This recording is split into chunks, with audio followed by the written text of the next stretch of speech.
Salutations, adventurers! Welcome to Roll for Felicity, where we play serialized one-shots in a multitude of systems with assorted players. Today, we're playing the game Orbital Blues, and I am here with some of the assortment, Michael, Tag, and Jason, who are going to introduce themselves in a minute.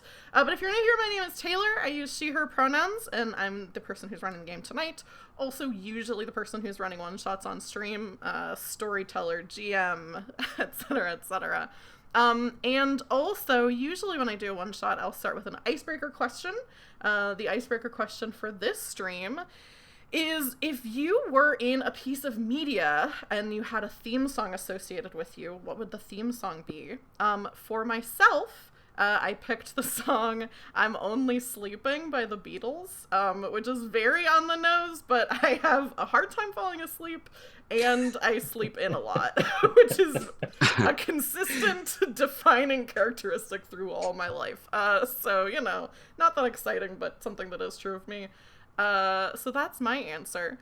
I don't think Caps Lock is banned, Xavery. But I'm not sure. Nightbot might come in and do something.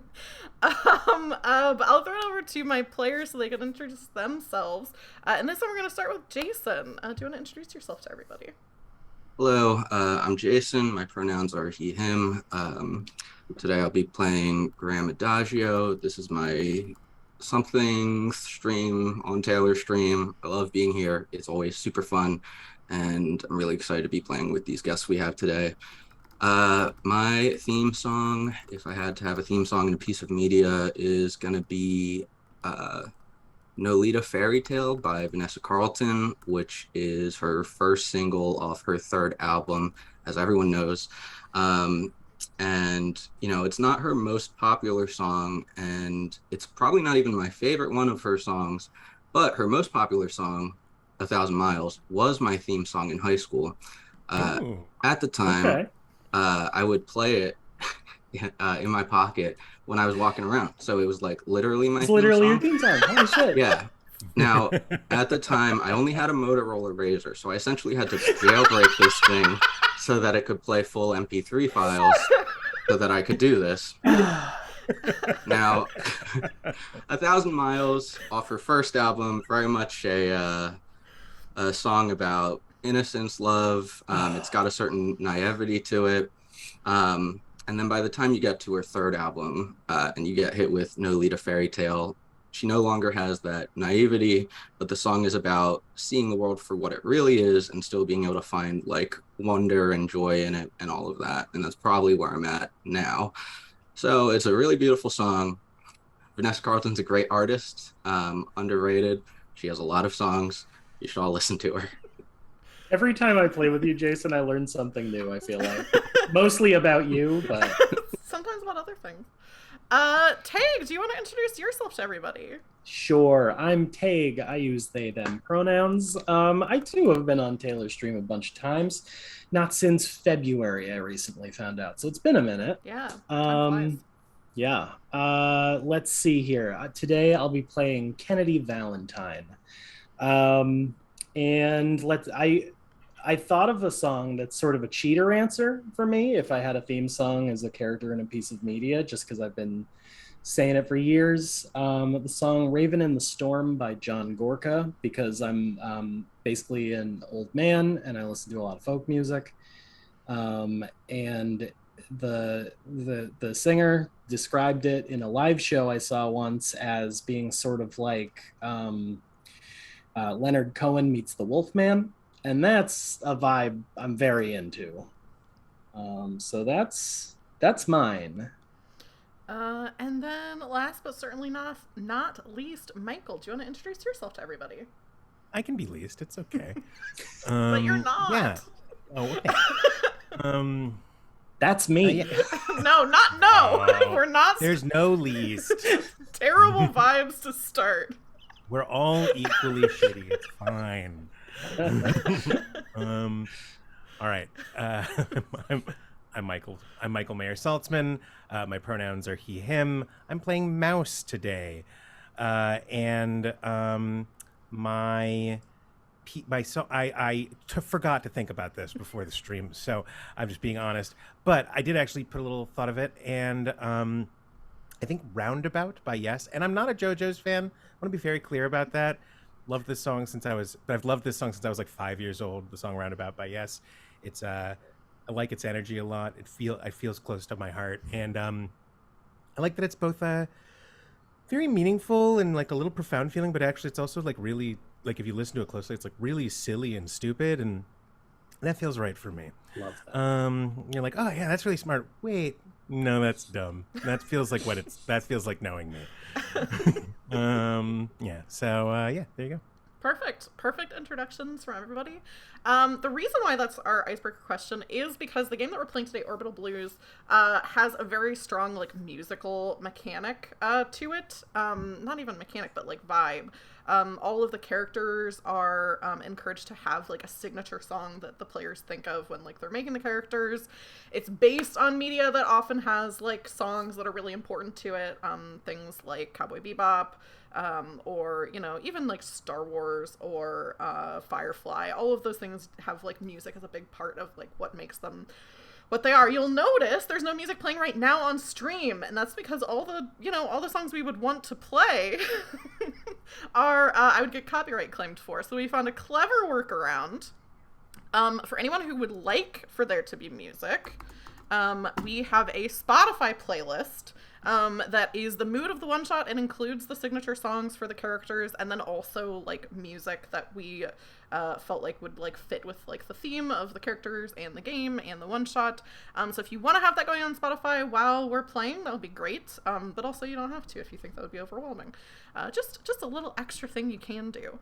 Some other extra things you can do. Are there some cool ways you can support the stream tonight? One of them, if there's a moment that you would like to see on TikTok or Twitter or YouTube Shorts or something like that, you can put !marker in the chat, and that'll make a marker for me in the VOD that I can go back and make like a clip of that moment, which is super helpful. We also have tipping incentives. For $2, you can pick one player and give them the upper hand, which is kind of the advantage mechanic of this game. For $5, you can give all 3 players the upper hand. And for $10, I will introduce a thing that will make the characters' lives much more difficult and much more interesting. And I think I'll just say what it is. The one shot for tonight is going to be a bounty mission that these players are on, and there's already one other bounty hunting team that they're going to be competing with. If someone tips $10, then we will introduce a second bounty hunting team that they'll have to be in competition with. The other things you can do is you can use channel points to have sound effects. I did add a couple sci-fi-ish ones, and the players will be able to hear those. And then the last thing you can do is congratulations, you're already doing it. Thank you so much for watching, whether you're seeing this live right now or watching on the YouTube VOD. I greatly appreciate it, and it's great to have you here. There's one other quick thing I'm going to do before we actually get into the game, which is, for this one shot. I have a bad feeling about this. Yes, exactly. That's one of the sounds. Thank you, Melanie, for the demonstration. When I was writing this one shot, I asked on Twitter for people to give me like space sounding names, and I did end up using a lot of them, so I'm really quickly going to give some credit to people who provided a lot of the names of NPCs. So Zay, who's Wild J Blue on Twitter, Amber, who's the Space Jamber on Twitter, Sky, who is Swash Talk on Twitter, and Ethan, who is Worst Fellow on Twitter, and then Mrs. Vivacia on Twitter. Thank you so much for some of these names, because they're very fun, and I used a lot from you all. Okay, that's all the business taken care of. We're going to be playing this game, Orbital Blues. And I think we can get started. Melanie, if you could do the now playing command in chat so people can get the link to the game if they would like to play it. But we're going to jump right in to your crew is hurtling through space on fumes.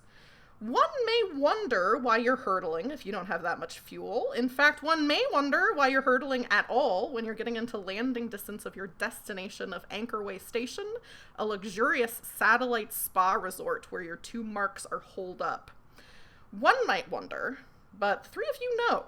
You picked up a fancy speed regulator on one of your last shopping trips, and it's gone out. That's the last time you'll pick up a gadget made by Whamabam Corp. You're coming in for a hot landing, and maybe too hot. This is a good opportunity for the three of you to introduce your characters and let us all know, what are you doing on the ship to try to get the situation under control? I think Kennedy has fully pulled a panel off of a wall that maybe should have been taken off in a gentler way, and it's just like reaching in, trying to pull parts out and get the right one that'll slow us down. There is specifically a move for what you're trying to do, so I am gonna have you do it. Okay, it is I believe it's repair. Hang on, let me see. There is one where it's like somebody tipped, so let me see if that's the $10 or who's getting. Holy, if somebody attacked us this early. It is Avery, so the odds are good that it's $10. But it'll come up on my email. Okay, it's called jury. No, is it jury rig? Jury rig would be like, Yeah, decrease one of the ship's stats by 1 and increase another stat by 1. At the end of the combat, the increased stat decreases by 1, and then you have to roll a body check to increase the decreased stat by 1. If you fail, the damage will need to be repaired. Oh, God. Would you? You don't have to do that, but if you would like to take that move, I'll say that it's probably your mobility that is impacted right now because you're going like too fast. Yeah. I mean, that sounds right. Like I'm trying to kind of give us control back so we can slow down. All right. What am I rolling here? I don't think you have to roll anything. I think you can just do it. Let me double check to make sure. Most of them you have to roll, but I think this one is because you're just decreasing the stats. Let me make sure. Yeah, you don't roll anything. You have to roll after the events to try to get it fixed. Yep. You would have to take it from body though, because you. Great, we got plenty of that one. It's fucking fine. You have 0 in systems. So just to give texture there, Kennedy's kind of a big guy who looks more or less like me, but like has this battered, worn, like holes in it everywhere denim jacket. Sleeves are rolled up and like is getting cut and shocked and like covered in bits of grease in arms that are on. I mean, you're not wrong. On arms that are covered in like old faded tattoos that do not look like they were ever professionally done in by any stretch of the imagination, and it's just like elbow deep in the wall pulling at parts trying to get the right thing. Yeah, I think you basically like bump down your shields and like plug it into something else that like goes to some sort of auxiliary like speed regulation thing that gets you all slowed down. And as this is happening, I'm just going, fuck, I got it. I think I got it. Yeah. What are the other two of you doing? Also, I will say Xavery did tip $10, so that other crew will be showing up, which I'm extremely excited about. Thank you, Xavery. Oh. Cool. I think that Mouse is like, I don't know if there's like a nav computer kind of thing. Yeah. But I think Mouse is like jamming buttons, looking at numbers, like trying to like figure out like how do I fix this course? How do I fix this course? What the fuck? And like probably just has like a slew of like slurs and curse words, some of which like none of you would ever have even like, you know, it's curse words, but you have no idea where they're from or where he picked them up and like what they actually mean, but you feel dirty hearing them. And he's just spewing them as he's like jamming on buttons, desperately trying to get the calculations, and he keeps just like calling the ship a piece of crap, and he's like, oh, it's such a piece of crap, oh, we're all gonna fucking die, this is fuck. Is there a specific move that you're wanting to do, or I think just a systems check to try Yeah, to that makes get... sense because I'm like trying to like see if like I can like adjust our trajectory or something. I haven't flown a spaceship before. So I don't know how it Wow, why did I even have you Wow. on? Everyone else here has Admitting flown that. a spaceship before. works. Yeah. As you can tell by my shouting at a wall and pulling wires out. Yeah, so go ahead and you'll roll 2d6 and you'll add I'll say you can either add your savvy or you can add the ship's systems. The ship's systems is zero. So we're gonna go with my savvy, which is 1. There Oh, you yeah. go. And you're trying to get a number of 8. That's always pretty much the target number. I got 9. Perfect. Yeah, so describe how Mouse like gets the steering under control. I think basically, like, I'm sure there's like some systems that are automated in a ship for landing and stuff like that, and I think Mouse is like basically trying to get those systems specifically to adjust to like whatever the angle of approach that we now have that is wrong. So he's not necessarily like taking control of like the wheel and like steering us the right direction or anything like that. He's trying to get the ship's automated systems to catch up to what's happening. Yeah. What does did you describe what Mouse looks like? Oh yes, of course. So Mouse, he's like a 5'4", very wiry guy, very pale. He's got big front teeth that like kind of give him like a little bit of this kind of look, and he's got a little bit of a rat face. He's got super greasy hair and like a extremely receding hairline, and not a good haircut. He just kind of like. He has basically a comb over with like a really greasy hair. He doesn't take good care of himself. He always looks like he's sweating. And he in terms of how he dresses, he wears like pretty utilitarian, ugly clothes that like are just like that you would expect somebody who works on a spaceship to wear. Basically, like they're not like big and bulky.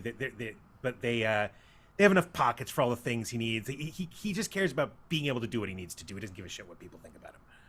Yeah. What's Graham doing, Jason? Cool. So Graham is this, I guess, gawky-looking guy, also pale. He has like floppy red hair and a pair of glasses. And he also is holding a kind of like bulky video camera, and he is going and recording Kennedy in action as Kennedy is like tearing open panels and trying to repair the ship by hand and things like that. And Graham's just narrating. He's like, here we can see this crew member is diving right into the materials of the ship in order to stabilize it.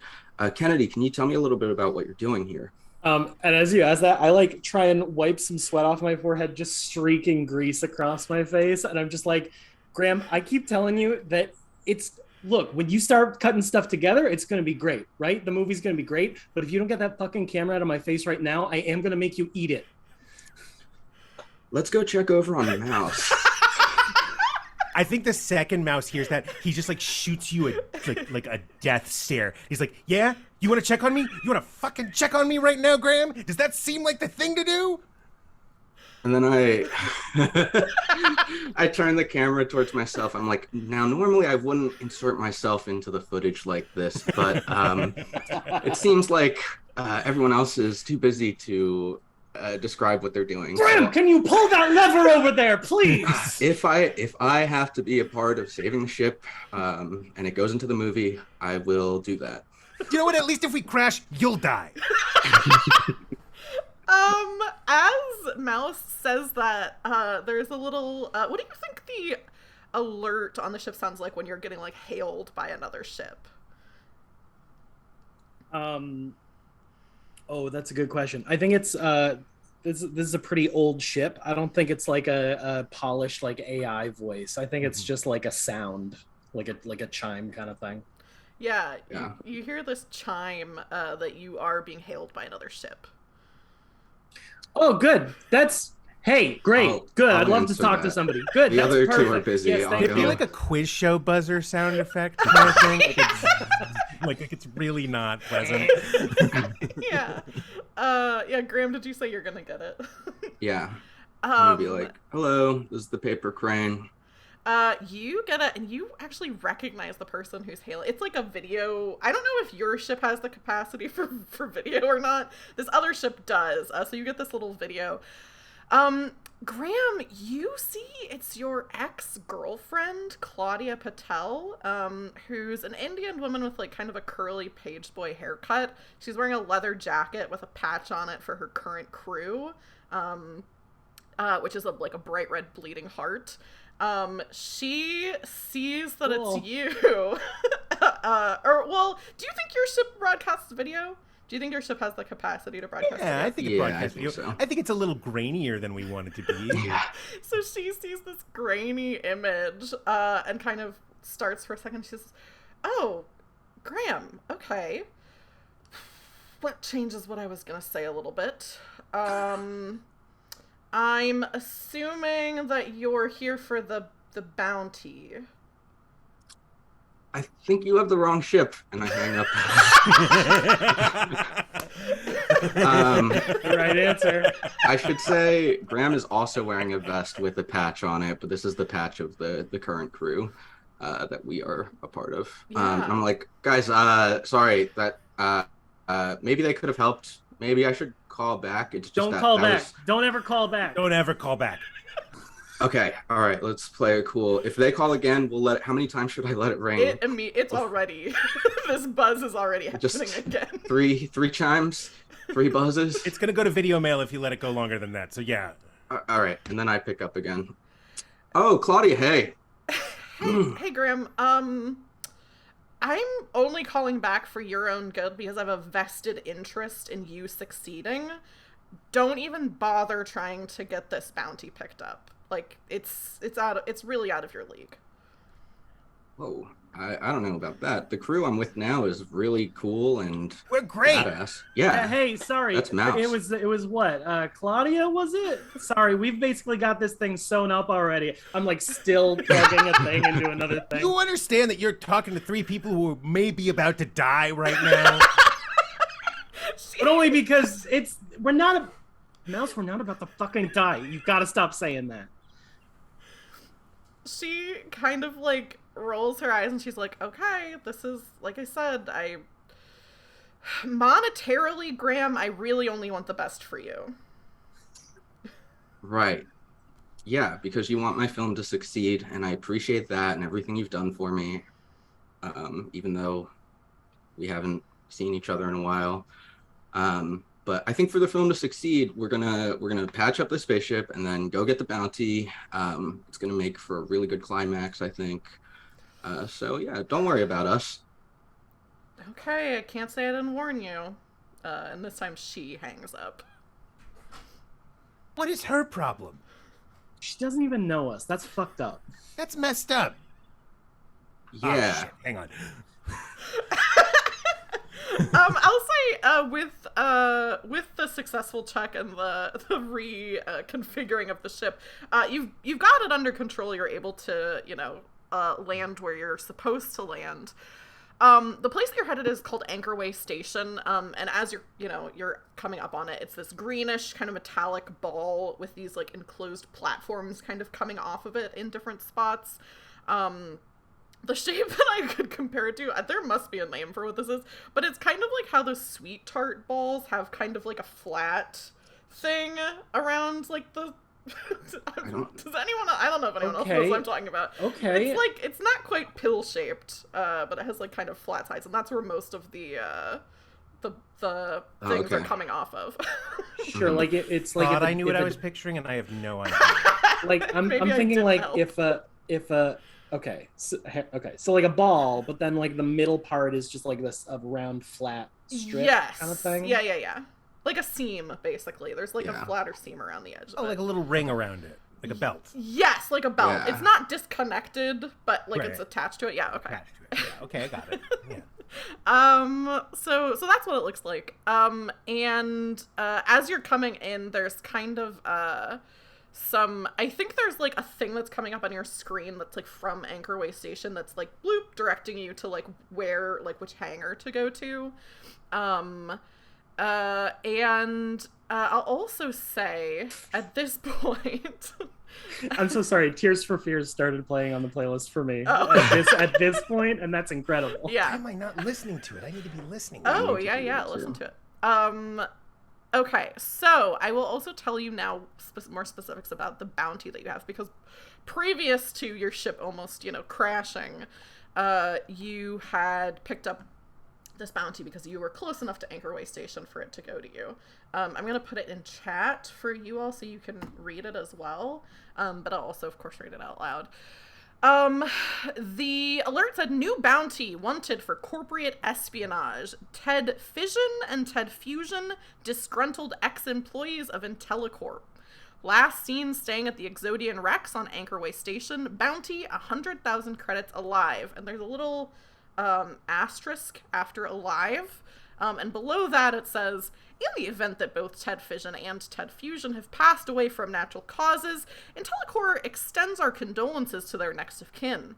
IntelliCorp also extends an offer of 200,000 credits to anyone who can bring proof of their passing, along with all of their personal belongings. This poster, or this bounty that you got is accompanied by security camera images of two men.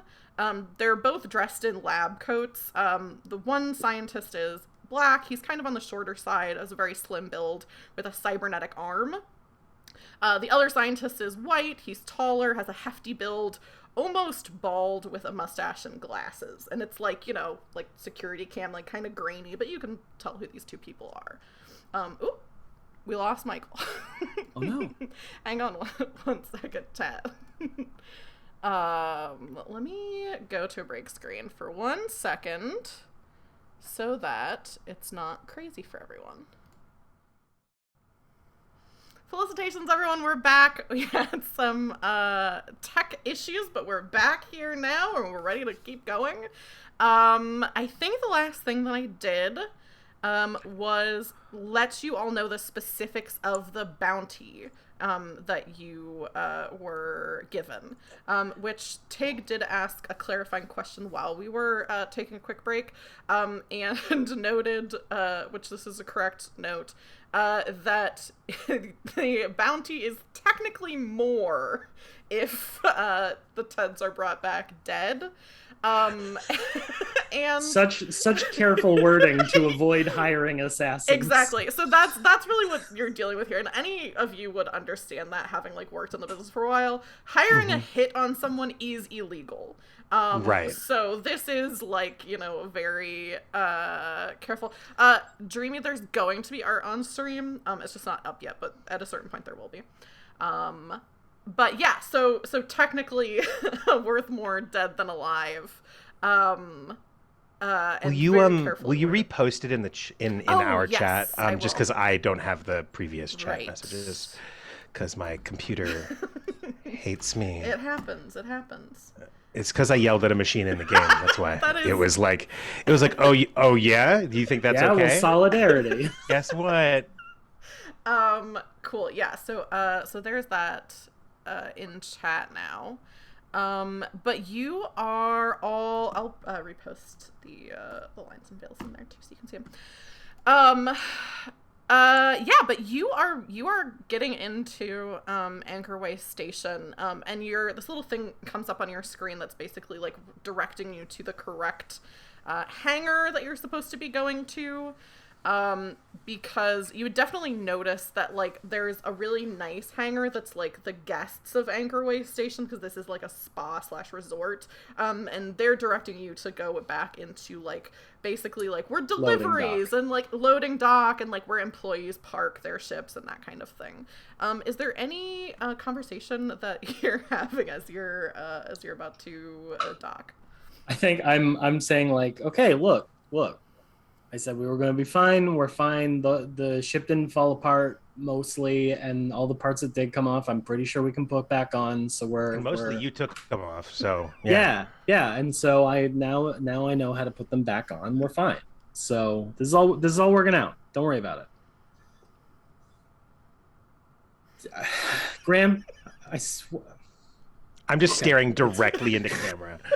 like rage, just poison daggers fine. directed It's fine. at the camera. It's fine. Normally, Hey, I it's wouldn't fine. have the subjects look directly at it during this. Like during the talking heads, it's okay, but I like the meta aspect that you're going for, Mouse. Thank you. All right, so we're gonna go in, we're gonna start asking around, we know where to look, so we're ahead of the game, and it sounds like we got some time pressure from whatever the fuck your ex was talking about. Yeah, I'm not really sure what she's a part of now. It looks like she's on a new crew. She had a pretty cool patch. But yeah, that's Claudia and I used to date. She was like, Yeah, we pretty gathered that, intense. bud. But I don't know. She's cool, but like that's kind of just like her MO is to just kind of be intense about stuff. So I wouldn't worry about it. Do you trust her? My therapist asked me the same thing, and it was a really long answer. Okay, we'll Okay, I don't unpack need to that hear it. later. Yeah. We got all kinds of time for that when we're I don't need counting up the bounty afterwards. As you are having this conversation, through whatever, like I'm imagining your ship has like the kind of like at some point like a viewport where you can like physically see outside. This other sure. ship that is like your ship but like a little bit nicer is going in ahead of you to the hangar. The ship has like the name written on the side, and you do see this like bleeding heart icon. The ship is called the Blank Space. That's cool. Can the I Taylor like Swift roll song. something to see if I know anything about that ship? Is that a thing I can do? Yeah, I would say probably savvy. Roll savvy. Savvy check. All right. I don't. I got 4. Cool ship. So.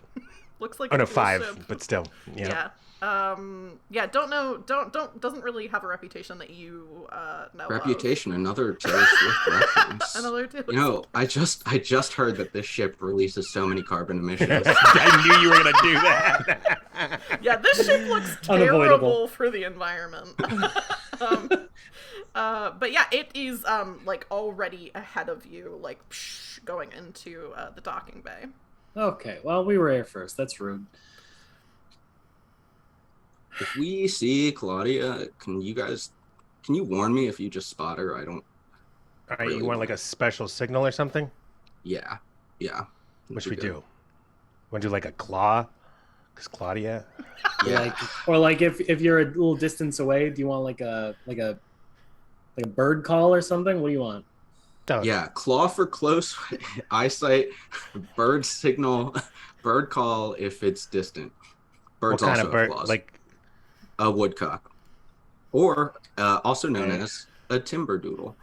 yeah. This is a reference to another game we've played. That's not even It's not even streamed, so no one could possibly get it. I'm in this game and I don't understand the reference. Yeah, so you make the sound of a woodcock if you see Claudia. What's and it sound you're like, in Michael? view. What's Oh, a woodcock unfortunately, sound what a like? woodcock sounds like is like meh. Birds. Why did you They don't say, sound like normal birds. Why did you say unfortunately? That's a great Because that's not the sound you want to make when you're warning people. Like, you want to be like, "Hey," like, that's not a good signal. So you're landing. Is there anything that you're doing like other than just docking the ship? Like No, I think docking the ship. I did want to ask, just because Xavery did decide to come at us this way. I know that the thing that I did while we were on the ship needs some kind of roll to see how that It resolves does. itself after the fact. I just don't want to forget that. Yeah. I'll just have you roll that now, like as you're docking. So it is a body roll for the ship, but your ship's body now is +1, because Okay. of the thing that you did. So you're gonna roll 2d6 and try to get an 8. No problem. 11. Perfect. Yeah. So everything's fine. Crush it. You're able, before even getting off the ship, to like get everything reconnected how it's supposed to be. So you don't need to like permanently change your ship's stats. They are what they were at the beginning. I really don't want to steal another one, so I'm really glad that worked. Not today. The lot that you're parked in, like once you dock, looks like plenty of other satellites you've spent time on in the past. The floor of the hangar is sturdy metal with plenty of scratches and dings from ships coming and going. The only reason that any of this stands out is that you flew by the like guest hangar, which is in a big translucent dome. That hangar was like filled with lush looking artificial alien foliage. The lights are designed to look like small moons and stars. That hangar was filled with like sleek, expensive luxury ships. This one houses mostly like personal vehicles and a few ships that are like medium sized, like yours, including, thanks to Xavery, a ship about the size of yours, which is a decommissioned peacekeeper barge. It has drippy lettering on the side that reads "The Jam." You recognize this ship. Damn it, that's a cool name.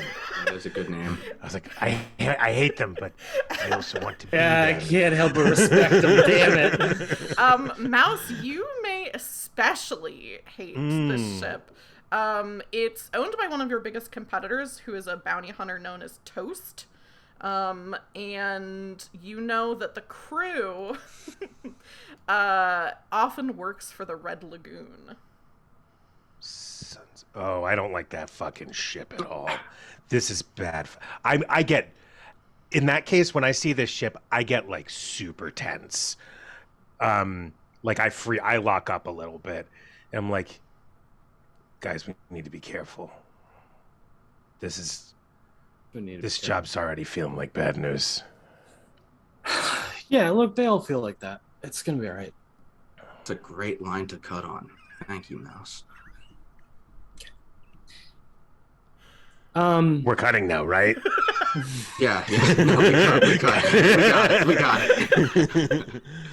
All right, so we both have things we don't like here. My ex-girlfriend's here. Some sort of really mysterious bad crew is here for you. That's okay.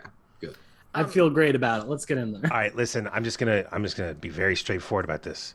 That ship, they work for a very powerful, dangerous crime syndicate. We don't like. Let's just steer clear if we can. All right. Okay. Yeah. That's fine. Nobody knows us. It's fine. All right.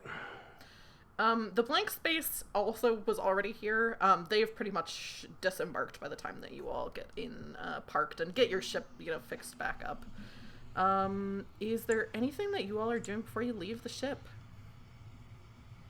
Making sure I have my gun and my taser. Yeah. Just tucking the knuckle dusters in my coat pocket.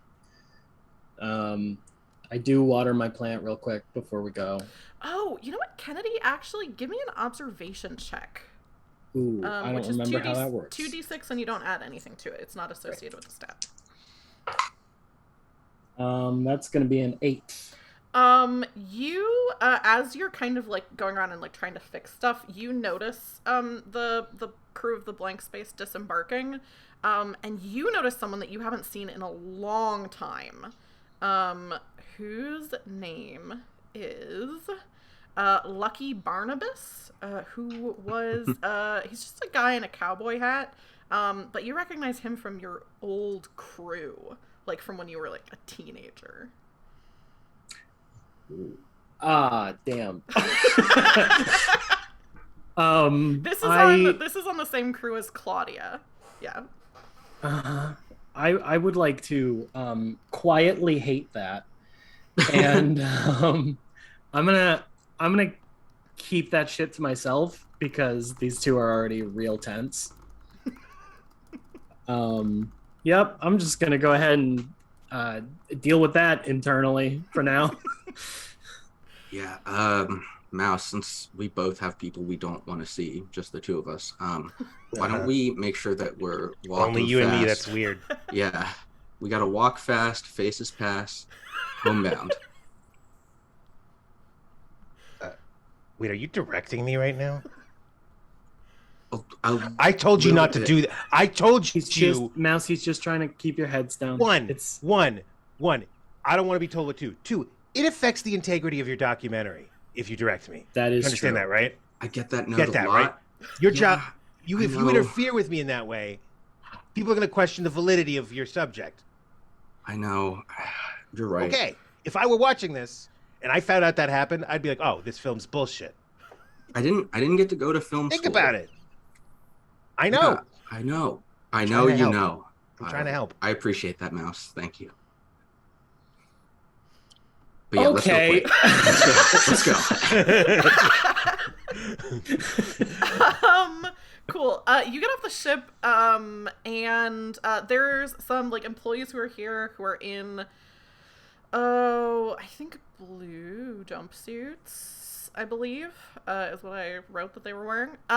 And because one of you has 3 fake IDs, you're able to like get processed like really quickly. Like even without a check or anything, you're able to say like, oh yeah, this is the ship, this is what we're here for. Do you tell them the truth about why you're here, or do you make up some other reason? This question is for anyone, not necessarily specifically Mouse. It's legal for us to be here for a bounty, right? Yeah.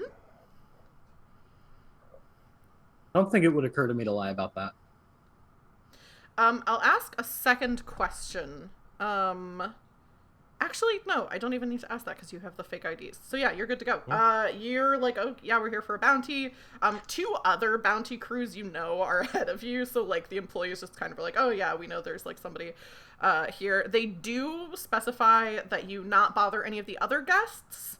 And that you be discreet, so that like people won't know what's going on, because obviously it's not very good for that, like their bottom line if there's like a bunch of destruction. And they also I feel like no. Did I go out again? Am I here? No, you're here. Oh, thank God. I Okay. just stopped talking so that you can No, say my what you wanna say. my internet just gave me your connection is unstable, and I was like, come on, don't do this to me. I feel like I am like, I don't like the way that they're talking about it. I'm just gonna be like, yeah, we won't get any blood on the carpet.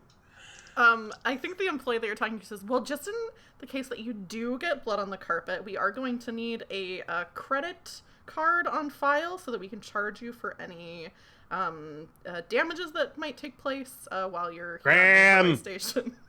Graham! Here you go. Graham, is this a legit card? Yeah, I actually have some credits stored up still because before we broke up, my former girlfriend lent me 3,000 credits to help make this movie. And she keeps bringing it up, and I keep telling her not to worry about it. And I have used up most of the 3,000 credits, but I would say that there's probably enough to like put the card on file. Yeah, I think that makes sense. Yes, you get the card on file. You're good to go. You all exit this drab employee hangar into a glass hallway that goes all the way around the interior of the satellite, affording you a beautiful view of the interior of Anchorway Station. It's about the size of a theme park, and it is designed to mimic the outdoors. From up here, you can see buildings made to look like volcanic rock formations, others which are made of smooth white marble. There are a bunch of pools of various sizes and hues dotting the landscape where guests lounge in bathing suits and fluffy robes, attended to by people in white linen uniforms. There are also several other floors of glass hallways below yours, connected by glass elevators going up and down. So basically the inside of Anchorway Station is like hollow with these glass hallways around the top part, and then the bottom part is like a big theme park style spa. And what is the place that they were last seen? The what's it called? Exodian Rex. It's a hotel. So I think I'm going to ask an employee which way to the Exodian Rex. Yeah. Are you going to ask somebody who was back in the hangar? Yeah, I think I'd ask them when we went. Yeah. They give you. Actually, I think they tell you that if you buy all of the elevators, there's like little like kiosks that they have maps and stuff like that, and so they're like, oh yeah, if you just go down there, you can pick up a map and it'll show you where the Exodian Rex is. They give you like basic directions, but like you can tell from up here that like similarly to a theme park, the paths and things are very like explicitly designed to seem like oh, like I'm on this like isolated little meandering path, and then there's like rocks and stuff, and it's like there's like 10 people on the other side of that, so like getting around, like having a map is helpful. Great. Yeah, so you presumably are heading down the elevator to like the main floor of Anchorway Station. The elevator is playing soothing harp and like marimba music, a sound accompanied by the sound of flowing water and maybe confusingly bird song. So that could come up.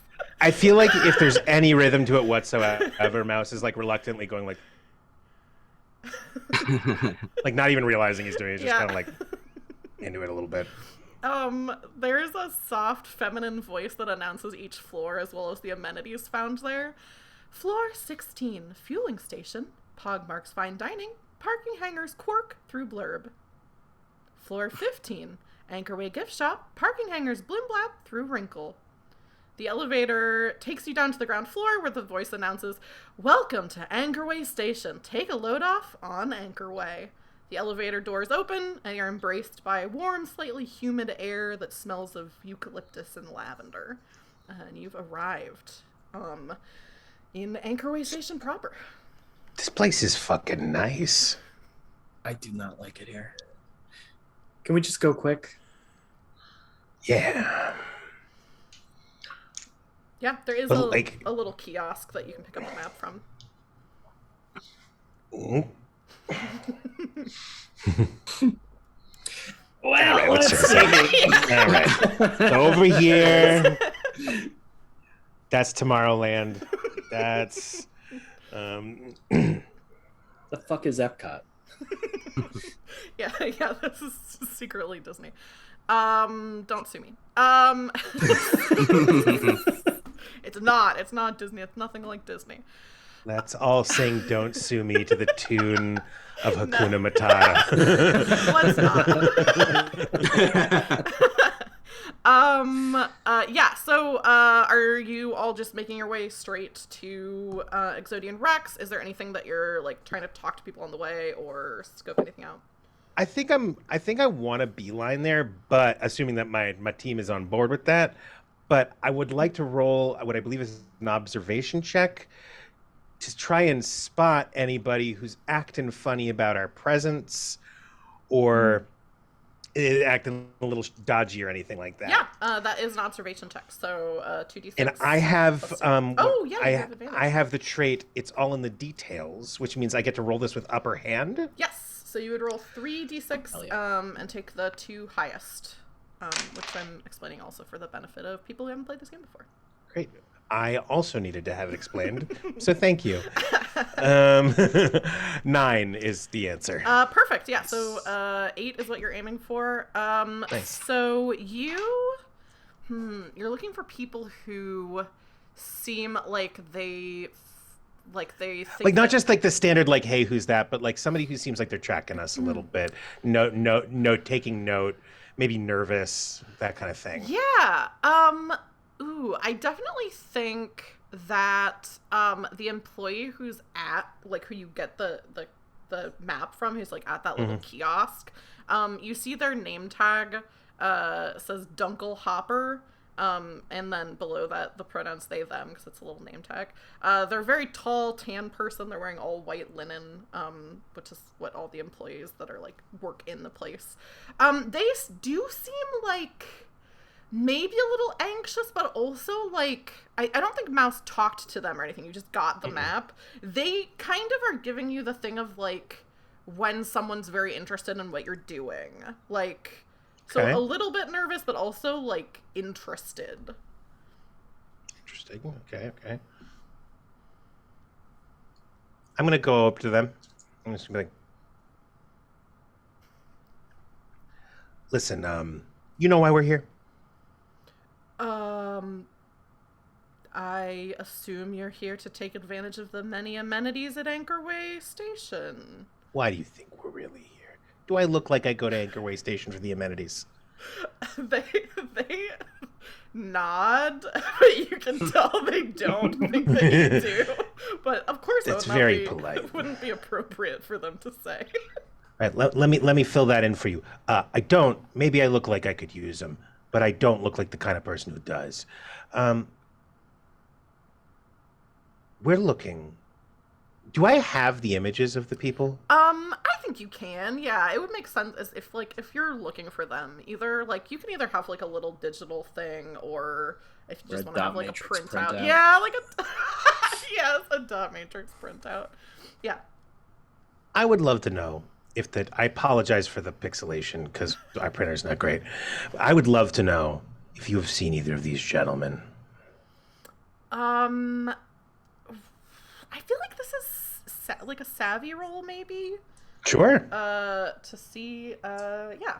So 2d6 plus whatever your savvy is. While Mouse is talking, I'm just gonna slowly put my hand right on top of Graham's hands and push down the camera. Go ahead and take the upper hand with Kennedy helping you out. You'll roll a third d6 and then you can take the highest. Oh, okay, great. Yeah. Because this person not visibly being on camera will help. Make them I'm really grateful you did that because it was a 7, but now it's a 10. Perfect. Yeah. So Kennedy very helpfully is maybe this person doesn't want to record what they're saying. And once the camera goes down, they kind of say, "Okay, I'm not really supposed to be helping any of the people here." You're not. We're just looking for a friend. You don't know why we're here, so That's true. I don't know why you're here. So we're just looking for our friends. You're looking for your friends who could be There found. And they say, so they are staying at the Exodian Rex. But the last time I saw them, they were over at the Viridian Pool, and they take the map that you took and kind of spread it out and point to where it is, which is a pool that's pretty close to the hotel. How long ago was that? Well, it was when I was on my way here from my break, so probably 15 minutes. Whatever. I don't know. Does cash even exist in this universe? I don't. Probably not. But maybe whatever ridiculously small amount of money I could tip this person, not as an insult, just because that's all I've got. I'll be like, thank you very much. I do love the Star Wars thing where it's oh, they're just little pieces of maybe it's just tap two devices drive together. Yeah. It's yeah. Yeah. Yeah, you hand them whatever this little flash drive is, Yep. and they nod, slip it into their pocket. Enjoy half a coffee on me. All right. Well, folks, I think we know where we're going. Hey, look at that. See? Do you think the other two crews did that? Possibly. Yeah, they might have done that. Yeah, We should I go. don't know. We should go. Claudia's We should pretty hurry. smart. Yeah, we should really hurry, actually. They got here first. Start moving very quickly. Just absolutely power walking through the crowd. Oh my god. Yeah, don't run, it'll draw attention. Just do the little shimmy walk, that the Olympians do. Yeah, you're doing this little shimmying walk. Okay, let me see. You did that. Ooh, what do I want to have happen here? Great question. So I think that the way that you're going goes kind of close to where the hotel is that they're supposed to be staying at, but you don't have to go up in. As you're going by the hotel though, you see, actually someone give me an observation check. I think you should do it, yeah. I'll do it. I'm not good at it like you are. Yeah, but I don't want to to just always be the one doing them. That doesn't seem fair. Yeah. I got a 6. So. Okay. So I feel like I'm more looking ahead towards where we're going. Yeah. Yeah. So you're looking ahead towards where you're going. The rest of you are kind of like following along. Someone comes. Actually, two people come out of the hotel and say, "Hey, you guys." I look behind us. It's up to you whether you would recognize either of these people. One, I'll say over the table, they're from Toast's crew, if that will help you decide whether you know them. One of them is a very pasty, wiry guy who's wearing all black. And then there's also a Hispanic woman with long curly hair who has like a submachine gun like on her back. It's not like hidden at all. Sheesh. But the guy is the one who called out to you. And he says, "Hey, come over here." No. Is there an equivalent of what the hell is the one in D&D where you figure out what somebody wants from you? Oh, insight. I would say insight. Is there an equivalent of insight? maybe grit. I would say is maybe the. Sure, I'll do grit. Yeah. My grit is my best one, so I'll take it. Yeah. Ooh, baby, that's a 14. Yeah. That was a 2 6s on the dice. Hey. to be clear. Wow. I'll say, especially with the 14, I'll just say that you do know these two, given Okay. your like history with like their employers. The guy, which I'll put this in chat because the name sounds a little bit different than how it's spelled. It looks. Is Tragkick Goresby. And the woman is named Amelia Sweetwater. And you know they're like nothing to sniff at, and probably also here for the same bounty as you. But I bet she's the weird one and he's the normal one. She does have a submachine gun on her back, Yeah. which is a big move. Yeah. So, do they seem like trouble right now, or do they seem genuine? I mean both. They seem like they're genuinely trouble. I did Yeah. shout no at them. How do they Yeah. seem Yeah. to feel about that? I think when you shout no, Amelia like narrows her eyes and starts like not like because it's on her back, so not like reaching like she's going to be getting this gun and like immediately shoot you, but she's thinking about it.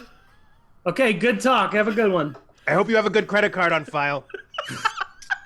Yeah, I think when you say that, Tragkick puts his hand on her and says, "Come on, just listen. You don't want this to go the hard way." They seem like interesting characters, guys. All right, you got 30 seconds to become. I'll walk over. I'll be like, you Yeah, got 30 seconds. I'm gonna stick. We close got by a mouse. really important thing we're doing here that has nothing to do with you at all. We're picking up. We're on a timetable. We gotta pick up a delivery. because we have a delivery. That's what I was gonna say. It was a delivery. Of course, you were gonna say that. We're making the delivery. We're together. delivering something, No, we're picking up a thing that we're gonna deliver after. which is what I'm saying. We're gonna deliver it after. We have to do the delivery after we pick it Yeah, up. we obviously. gotta pick it up first. I wasn't So saying we this look is like the we part have where a we're delivery delivering. on us. You two. You got Come on. 30 seconds. Go this is ahead. great as long, banter. as Keep long going. as that whole thing didn't count as part of our 30 seconds. It didn't. No, I'm No, not it going to do starts. that to you. I would say now Now. Why aren't you headed into the hotel? You know something we don't know. that our delivery's that way. The one that we're picking up. The one that we're picking up from a guy. Listen, if you can help us out, we'll give you a cut. But if you don't help us out, we're gonna get it anyway.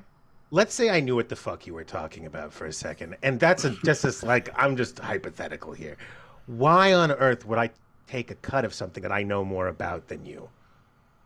But we can just follow you where you're going, and you're not gonna like that option. Well, I don't like that option. I don't like that. I said you weren't going to. I know, and I don't. You were right. You were right. Okay. Wow. All right. That seems a little,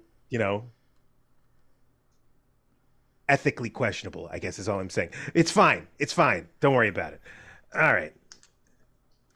Can I is Mouse holding the map that we were following? Yeah.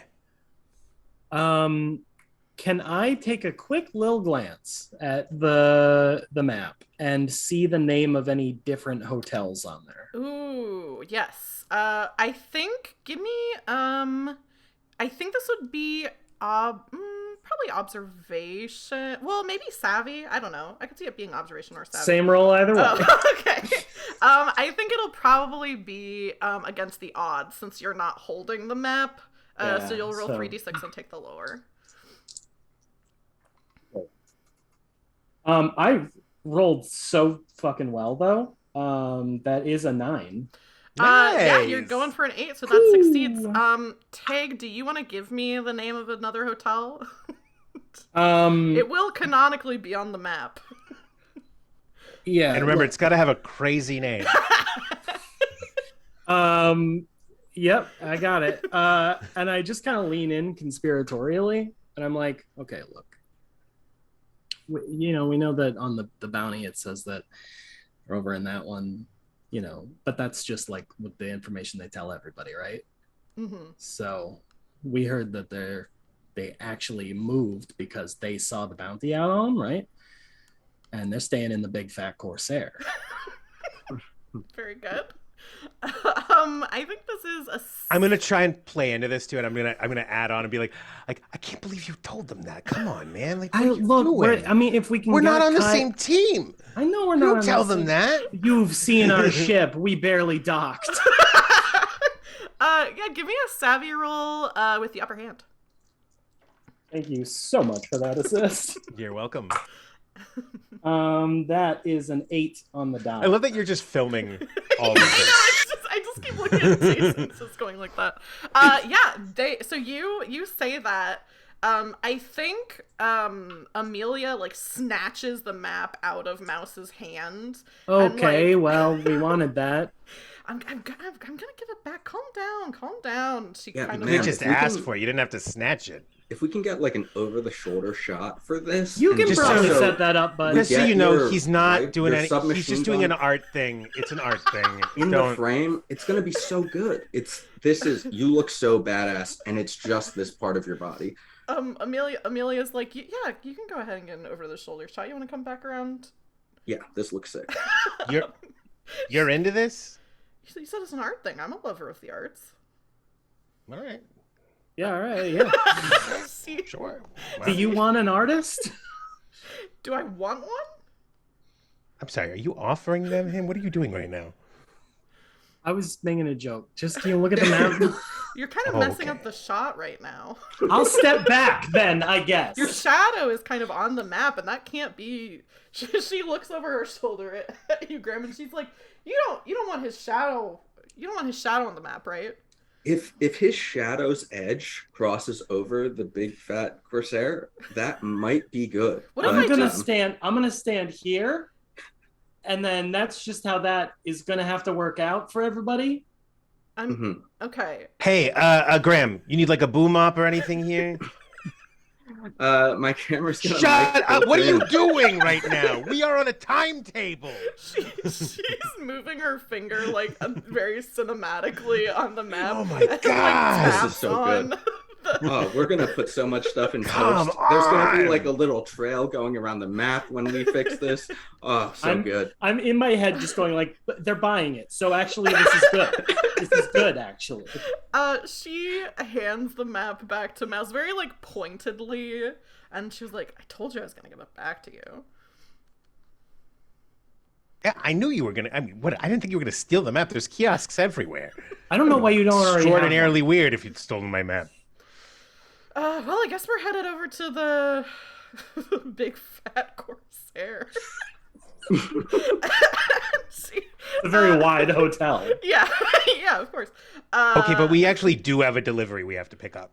We do have to also pick up our delivery, so you got go a double ahead with job. that. We have two jobs. Traj Kick is like, I remember those days back when we had to do twofers. You remember that, Amelia? She's like, I hate to tell you this, but the delivery, it's food. We're delivering food. That's where we're at you're right not gonna get a tip because you've been talking to us for a while. now. Oh yeah, no. I listen. They never tip. They're always jerks. 3-man delivery, 3-man food delivery. That's It's a big order. It's a big order and it's a bad neighborhood. Yeah, I think Amelia. Oh, actually, before they like take off this other direction that you've led them, Tragic is like, could I get your something I can wire the credits to you? Your share. Oh yeah, Graham. Hey, yeah. This is my Space Venmo.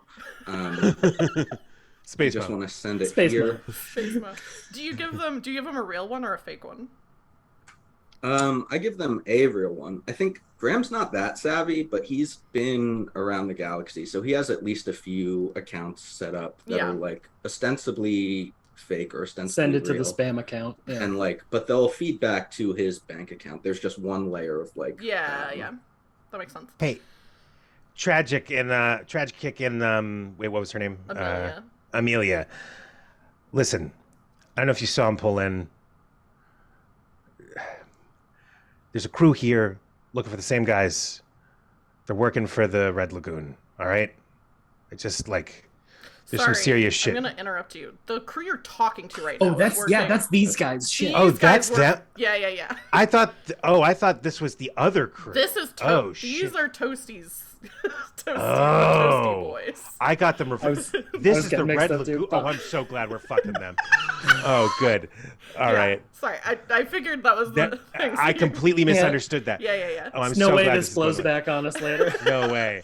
Amelia and Tragic work for Toast's crew, which you would know talking to them.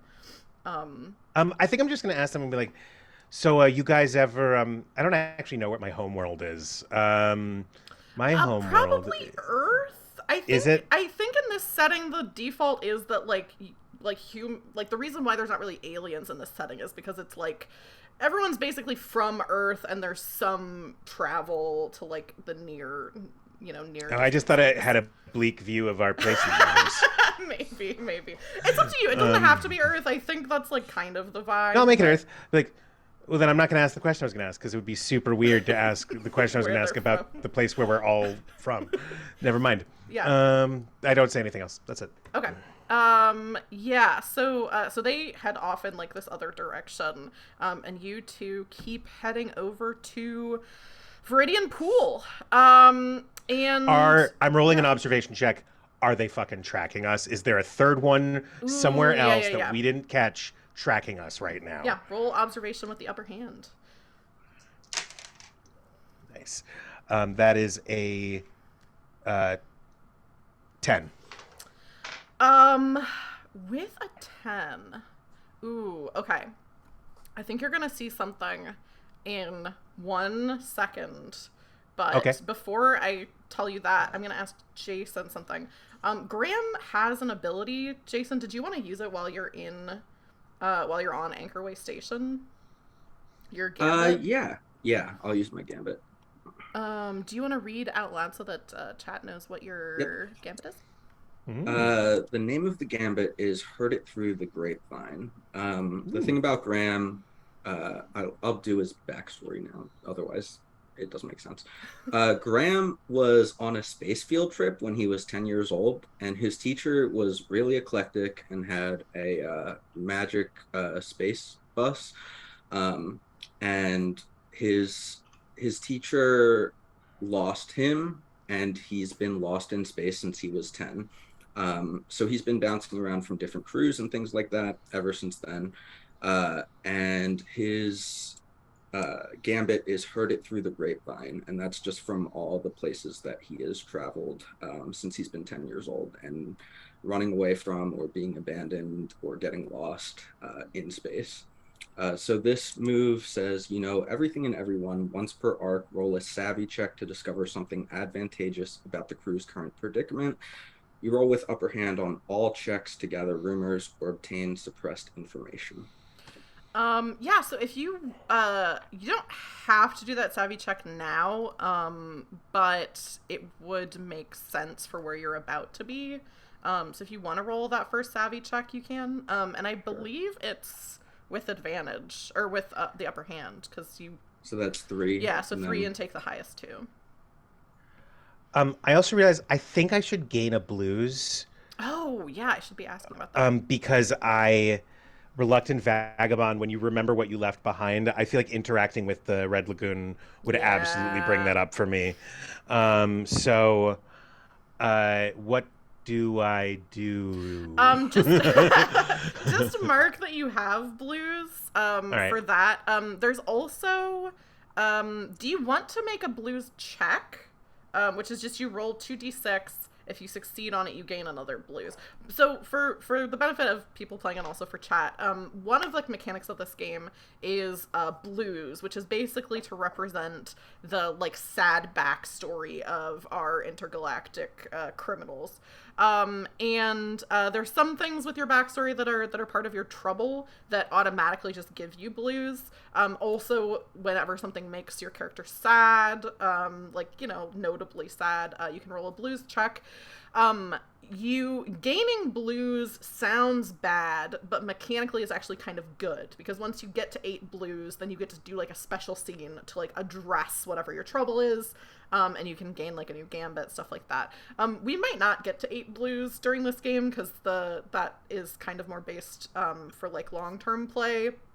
But if a lot of bad things and sad things happen to everybody, then maybe we can will. do that. Yeah, it might come up. We can make sure that happens. We could get sadder. Yeah, and I was totally we could get forgetting sadder. to prompt if things would have given you blues. So yeah, I think yeah, give me a. Actually, I think everyone just rolled me a blues check because all of you have had kind of things. What am I aiming for? 8 again? You want to get an 8? Yes. I got a got a 6. 10. Is the blues check with your grit? Oh, is it? Oh, is it? Let me. It might be check. different per trouble. I mean, I rolled straight trash Let on that me check anyway, my so cheat might not sheet. matter for me. Oh yeah, it is grit. To make a blues check, roll 2d6 and add your grit. Then I got an 8. I got an 11. Perfect. What did you say you got, Tig? I got a 6. Okay. So on a sit, if the total is 7 or less, the feeling passes and you gain no blues. So fittingly, Kennedy is kind of still feeling okay. Fine. The other two of you, with these things that are coming up from like your past, you are a little shaken up, but you take it in stride and you each gain 1 blues. Cool. Which, like I said, sounds bad, but narratively is kind of good. Wait, do we gain 1 blues or do we gain 2? Do we gain an extra blues because we passed the check? You gain 1 blues. And then specifically mouse, you'll get 2 because you had something. Oh, I see. Specific that happened. I did 2 Got things it. at the same time. Yeah. Got So blues checks don't have to be related to your trouble. They can just I can just call for a blues Just check. if a sad thing happens. Yeah, yeah. Like if we just like walked by a squirrel and its tail was half cut off, we'd be like, that poor squirrel got hit by a car at some point. That sucks. Yeah. Blues check. Exactly. Yeah. And you can also like, you know, self-prompt. Like you can say like, hey, can I make a blues check because like this thing happened. Sometimes I'll call for them, but you can also ask for them. Okay, so we were getting some information about stuff that's going on.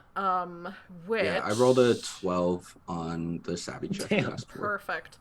So you all kind of come around this like artfully created corner of like, you know, these like this foliage and rock and stuff like that, and see the Viridian Pool, which is, as it sounds, a pool filled with very clear but green tinted water. The pool is decorated like most of the landscaping in the satellite with very realistic artificial foliage. There are a few fountains tinkling brightly, peppy but relaxing music coming from everywhere but also nowhere. It smells strongly of aloe and mint. The water is, if anyone, you know, dipped a toe in, refreshingly cool. You can pretty quickly spot your marks. Ted Fission is sipping a very elaborate-looking poolside cocktail while lounging in a cabana, and Ted Fusion is floating serenely in the water. I'm going to show something on screen for chat. This is the aforementioned art. So these are the two that you see. Ted, which one is which? Ted Fission is the one who has the cocktail, and the knee brace, and Ted Fusion is on the left with the glasses. So this is great. yeah, even is so good. Also, the names. Oh, you can see my screen a bit. Oh, thank you. Now you can't, but it was coming up on Oh, I top. can't wait to arrest them. Ethan also came up with the names Ted Fission and Ted Fusion, and then after he came up with those names and I told him who they were gonna be, he was like, "Can I draw them?" So yeah, that's who's there. Okay, so what order should I do this in? Mouse, you made an observation check to see what else was going on. You, I think it's like, as you're kind of like, okay, I'm like going into this new place, you notice, how would you see this? I think you're kind of glancing around, and you see, watching from like one of these, not super close, actually kind of far away, from like another piece of like landscaping, you see Claudia like watching like through some like binoculars, watching the Teds. Graham. I do this. Yeah. Graham's he's getting B-roll footage of the Verdian pool, and then Graham. he is zooming in on Graham. Hey. What's up? Ah. Oh no. Graham, as you're also going like, oh no, this is like not good. Also, let me do this. You're kind of like starting, like, there's something that's kind of been like not making sense to you about this whole situation. And you suddenly remember the thing that it is, which is IntelliCorp is the company that like issued the bounty, right? Like they're the ones who are like, these people are, you know, corporate espionage. IntelliCorp owns Anchorway Station. Oh. Hey guys, I just realized something weird. The company that put out this bounty owns this place, and it doesn't look like the Teds are aware of what's going on. Think they're Fall Guys? Yeah. We're not fucking getting them then.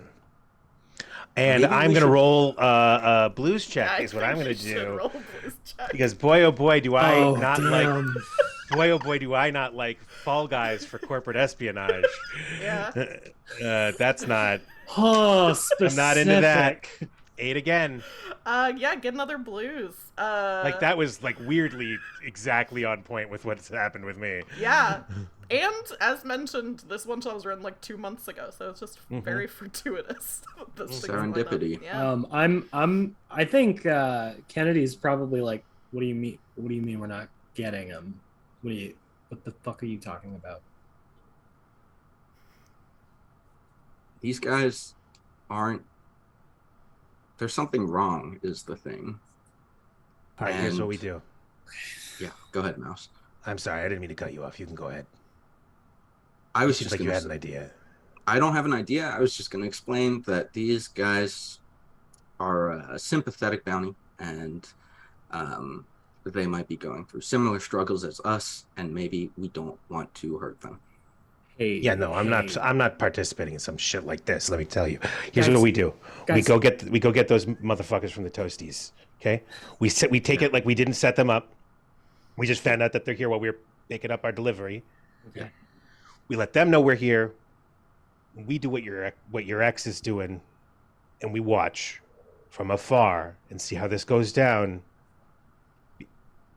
No, but I don't like this plan either. No, can I tell you why I don't like this plan? Actually, like, Yeah. look, Yeah, go ahead. here's the thing. Who the fuck in the entire goddamn galaxy is not going through the same troubles as us? We do this job, and we put away people pretty much like us. That's not true. That's And I don't want to put away people like us. Here's the thing. I think you're being very generous with your empathy here. This is a pretty. First off, if the bounty is illegitimate, who knows what kind of fucking shit we could get in? All right. Let's say it comes out that this is not a legit bounty. We get our fucking money taken back from us. Okay. This isn't just an issue of these guys don't deserve it, which, by the way, they don't. But you know what? Shit happens. But the thing is, I'm not getting the money taken back. Okay? And really what's going on here is Mouse absolutely does not want to get these guys, but he's trying to come up with another reason not to do it. Shit.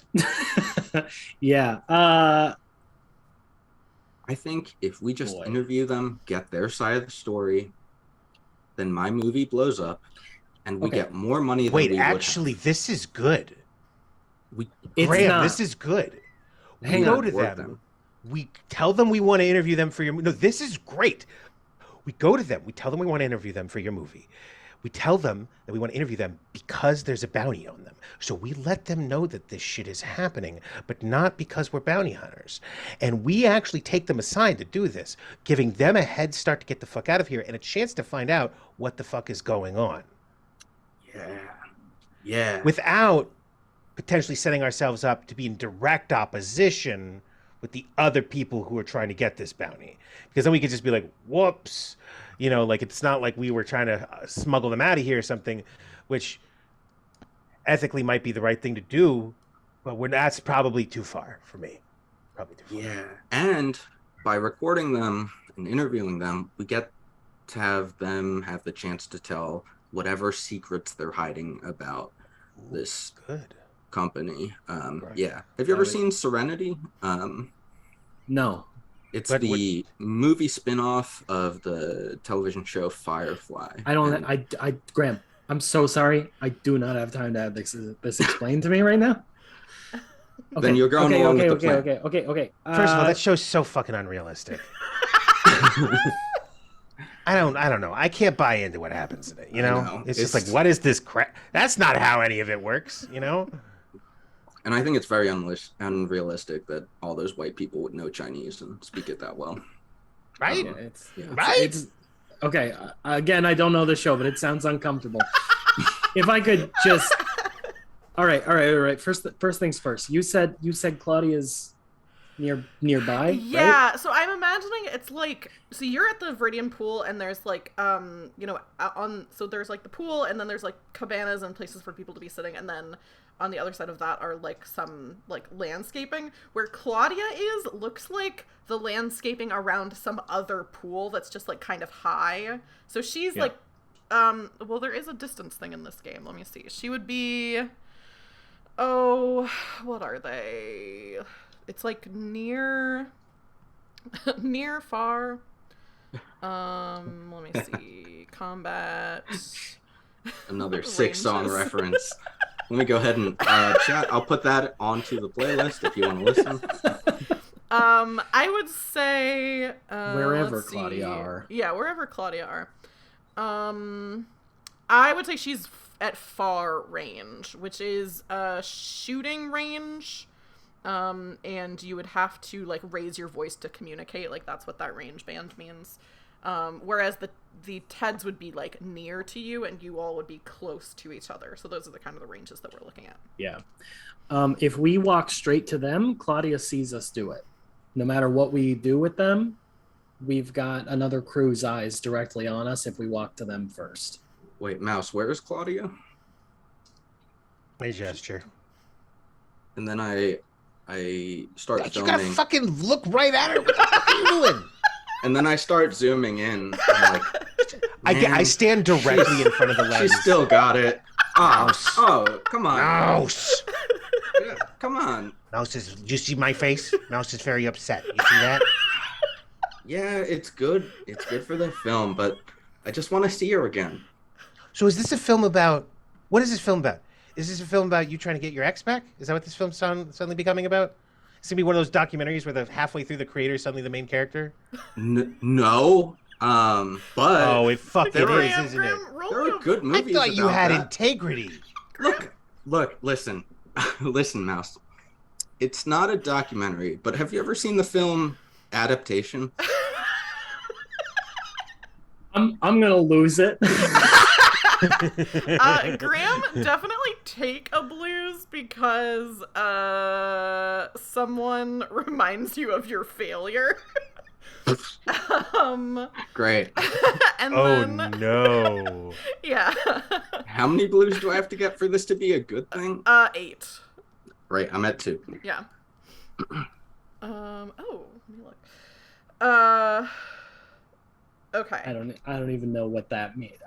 The thing that I just said in chat, I don't even know what that means for us. Okay, so sorry, I lost track of what I'm doing.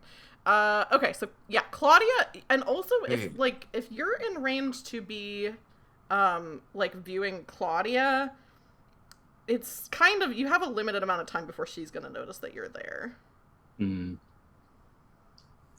Oh, is she gonna notice me? Man, I would hate that. Okay, maybe we want that. Maybe we want that. I know. But maybe that's good. Maybe Graham gets over in front of Claudia, distracts her long enough for you and me to go over there. We can point at Graham. We can say we're part of a film crew. We can still do your completely insane plan, and at least we don't have her looking directly at us. So you would need to take my camera. No, you'd be holding it. I'd point over there and say, you're our crew, I guess. Okay. Yeah. All right. Okay. All right. So, You take fission, I'll take fusion. I do not know which one is which. Me neither. I don't know which one's which. But I was they just look gonna great. assume. The designs on these guys, incredible. yeah, so I think while you're like figuring out like what, like, you know, what your plan is, I think this is a good time for us to take a quick break. So I think we'll do 15 minutes, and then we'll be back. It might be a little shorter than that, so chat, you might want to, you know, just keep an eye out. We might start sooner than 15 minutes. And then we'll come back with the rest of the one shot, and see what happens with the Teds and with our crew. And we'll see you. Hang on one second. We'll see you in a few. Bye. Love this crew so far. Yeah. Oh, whoops, I didn't transition. Felicitations, adventurers! We are back with the second half of our Orbital Blues one-shot. It's been a very eventful first half, and I'll be recapping that in a second. But before we do that, just in case anybody's new here or missed the first part of the game where we all introduced ourselves, we're gonna do some quick reintroductions and plugs of like what other things people have going on, where you can find them. If you are new to this channel, my name is Taylor, and my pronouns are she, her. You can find me here on Twitch running other one-shots. Some of the ones I have coming up is next month I'm going to be running a one-shot of the game Cantrip, which is a magical witch school using the belonging outside belonging system. So if you're familiar with Wanderhome, similar system to that. And then also I'm going to be running a game called Paris Gondo, the Magical Guide to Inventorying. I always forget the second part of it. It's a really funny game. I'm excited for it. It's kind of like Apples to Apples meets a tabletop RPG. It'll be a fun one. So those are some of the stuff I have coming up next month. And then if you want to keep up with that stuff, you can follow me on Twitter at @RollForFelicity. And if you want to see VODs of previous games that I've run, like Thirsty Sword Lesbians, you can catch that on my YouTube, which is also Roll for Felicity. That's enough about me. Let me throw it over to my guests so they can reintroduce themselves. And this time we'll start with Michael. Do you want to let people know who you are and what other stuff you got going on? Yeah. So hi, everybody. I'm Michael Mayer Saltzman.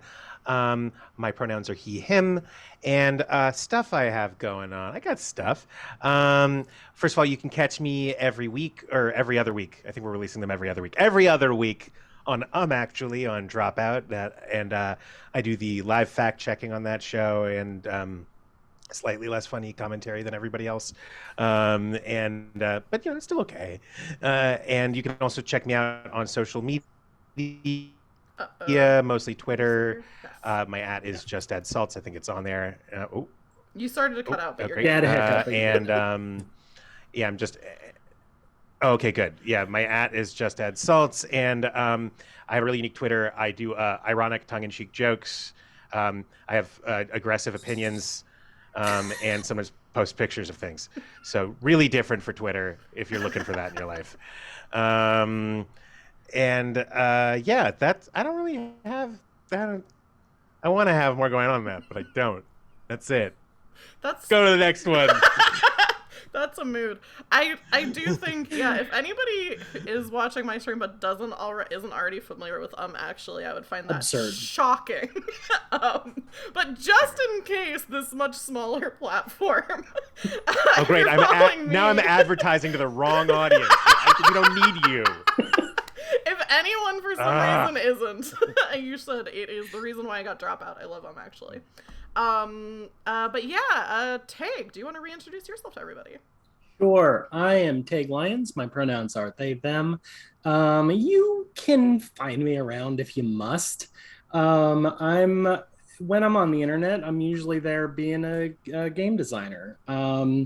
Although at the time of this stream, a sale just ended on my stuff. So now my stuff is full price. Sorry. But if you're interested in the very dumb games that I write, I sometimes stream them as well. I have streamed one or two of them on Taylor's stream as well. You can find me at tagthebard.itch.io. And if you want to hear me either just like talk about games or sometimes tweet at Saltzman about the moments where he pops onto actually, that has also happened. So you can follow me on Twitter, and that's mostly what happens there, I guess. That and angry leftist politics. So that's so different. Yeah, I think I'm the only one. It's just you. We're all so different on Twitter. And then Jason, do you want to reintroduce yourself to everybody? Sure. I'm Jason. My pronouns are he, him. I was on actually once. It's the only claim to fame I have, and He was good. thanks, Michael. He won. He did. Thanks, guys. We spoiled it. Yeah, spoiler alert, belated spoiler alert. I'll say for plugs, I don't know. I have stuff to plug. You can follow me on Twitter at Warlock Trash. At this point, I'm kind of taking a break, so I only ever just tweet about Taylor's streams that she asked me to be on. But it's a good way to keep up with Taylor's streams. So great. And then the only other thing I'll plug is, Vanessa Carlton's a very underrated artist. I agree with you. She's very famous for one song. Her later stuff is so soulful. That's genuinely true. Exactly. That's not me doing a bit in the least. Yeah, it's so good. And you can see the progression of her career. Like, first album, she was like 20 years old when she put it out, and that's what 1,000 Miles is on. Then she puts out Harmonium, which White Houses is on, which is my favorite Vanessa Carlton song. And then her third album, Heroes and Thieves, has No Lead a Fairy Tale, which is the theme song that I chose. And she's only kept progressing from there. There's such a good emotional, creative throughput to her discography. So Vanessa Carlton, you should check her out. If you only have heard 1,000 Miles, you are not living your life to the fullest. Is he still going about this? Is he still talking about this? Yeah. He's still doing it, right? When he I'm shows not up on my hallucinating, right? streams, He's when he still shows up on plugging my Vanessa streams, Carlton. he does this about Kingdom Hearts. So You don't need to promote Kingdom Hearts. Like, he has such a fucking huge following. Or James Cameron's Avatar. or it's James Cameron's Avatar. I support a lot of things. That's the Holy doesn't? Trinity is James Cameron's Avatar, Vanessa Carlton, and Kingdom Hearts. We've That's come full everything circle. you need to know. And about all me. you need is for Kingdom Hearts to put Vanessa Carlton and Avatar in. Ooh, And, Oh my God. yeah, that's true. Start. Honestly, Avatar- Avatar could make would it. fit so well. Avatar absolutely. could make it. Yeah, Jason, you it's need to owned. get back on Twitter. It's owned by Disney. But yeah, I've always said that 1,000 Miles is the Hikari. That's the theme song from Kingdom Hearts 1 of Western media. So You're both never things not great. saying that. I'm only saying that. It's shocking it hasn't come up before this moment. Well, that's enough of that kind of nonsense. Let's move on to a new kind of nonsense, which is what's happened so far in the game. So the players are a crew of intergalactic outlaws, kind of, who are right now on a bounty mission that they're supposed to be picking up these two guys who were wanted for corporate espionage that are Ted Fission and Ted Fusion, who are on screen right now. And the players recently found them after, kind of looking around the station for a little bit, running into a couple of other rival bounty crews. And then just before we went to break, Graham put some pieces together that it seems like maybe the Teds are fall guys of a sort, and maybe are not guilty of corporate espionage and are just in the wrong place at the wrong time, or something along those lines. And the crew decided that Graham should go talk to his ex-girlfriend, who is on a rival crew of the ship, the Blank Space. Graham can distract them while the other two talk to the Teds and figure out, see if they can find out some more information. So that's where we left off and where we're going to jump back in. Graham, actually, Tag off stream mentioned wanting to, did you want to just take blues, or were you wanting to roll a blues check? I leave it up to you what's more appropriate to the thing that I think just taking, but if you want to describe to chat the reason why you thought you should take someone, what you had said. Yeah, as I'm watching Graham walk to where Claudia is perched, I'm reflecting back on what I said just a second ago about what our job when we're on a bounty job is, which is pretty much to pick up people like us and have them put away. And it's usually kind of a part of that type of work that I try not to think about that much, because I don't know for sure if I was picked up by authorities or by bounty hunters when I was 19 years old. But I've been insisting ever since then that I didn't do the thing that they said I did, and that's just been my life until a little while ago. So this is why we're buds. Yeah. So Kennedy is going to take one blues because according to his trouble, he's supposed to take a blues when something reminds him of his jailers. And now I remind me of my jailers. Yeah. So. Oh no. Cool. Yeah. Oh, That's so good. No. It is very good. Ooh, it's getting Greek in here. So Kennedy, you're thinking back on what you just said and reflecting on it as you're watching Graham go over to Claudia specifically, but maybe the other crews over there as well. And I think we'll follow Graham first because the outcome of him successfully distracting Claudia will influence how much time you two have to talk to the Teds. So Graham, what's your method of approach as you're going over to talk to Claudia? Is she spying on them through? Yeah, she has some binocular kind of space binoculars. So I'll approach as she's kind of distracted by doing her job, and I'll be like, "Hey, can we talk?" So I do love the idea that you've managed to her not notice that you're there until you're right below where she is. So she's up pretty, maybe 8 or 9 feet up, perched on poking through this little landscaping thing, and she hears your voice, slowly lowers these binoculars, looks down at you. Like she always does. Normally it's not this literal. And she says, Graham, you really should get out of here. This job is way out of your range of jobs that you normally take. Maybe it's out of mine, but I trust my crew to be able to do the job. When you say I trust my crew, she's like, where is your crew right now? Well, are you just alone? No idea. Give me a savvy check. And I think this is against the odds. I feel like if you dated someone, they have a little bit of a feel for when you're Graham, lying. distract your ex away We're from right us. there. We're so close. We're It's okay. so close. It's okay. I rolled a 9 with disadvantage. Hey! I got my Ooh. lowers. Wait. No, I got an 8 with disadvantage. 8 which is still what you're aiming passes. for, yeah. So Yeah. you're still good. She kind of like mutters a little bit to herself. You think you pick up something of like, of course he would go off by himself. It's the worst option. And she looks and says, Graham, there's a crew here that will kill you on sight if they think you're in the way. Well, I'm not worried about them. I'm worried about like you and me. I don't have time for this right now. Listen, and I'll reiterate, she has a vest that has her crew symbol on it, and I have a vest that has my crew symbol on it.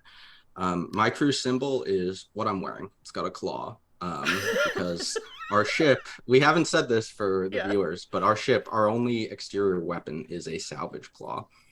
And I'm going to say to Claudia, so if our ship has to fisticuffs anybody, we're set. Yeah, we put a big glove on it for that.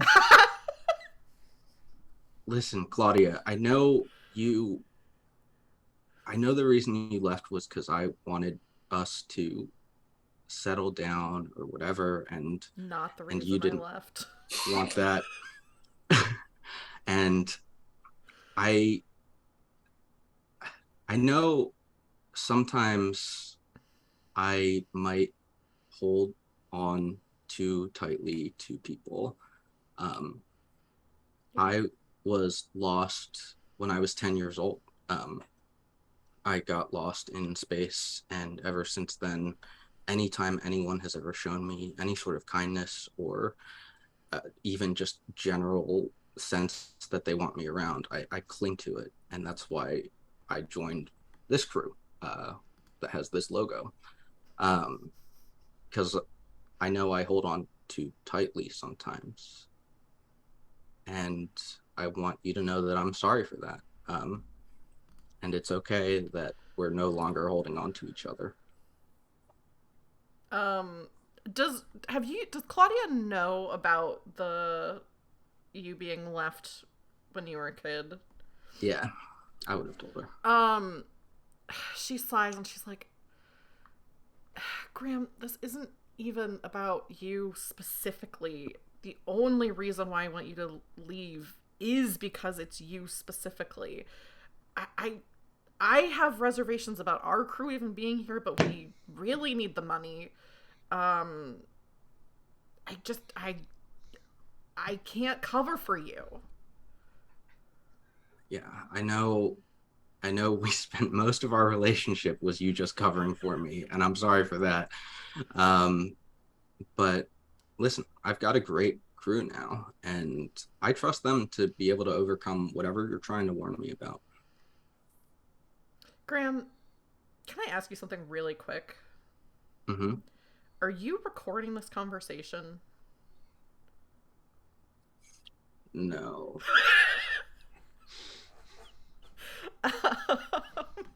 You put the thing down. He's been literally pointing a camera at her this entire time. She says, Graham,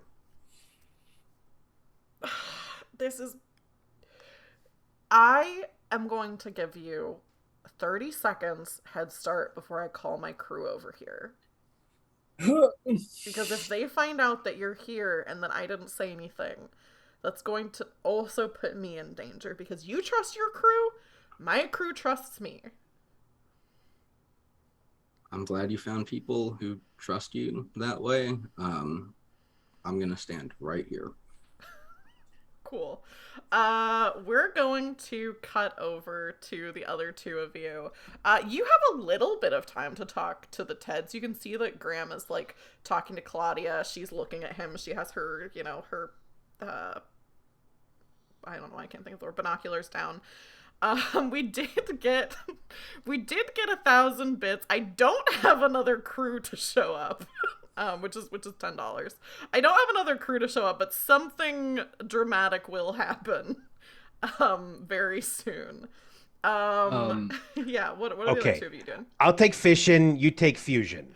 Okay, because I No, fission's the one with the glasses. Sure, that's probably right.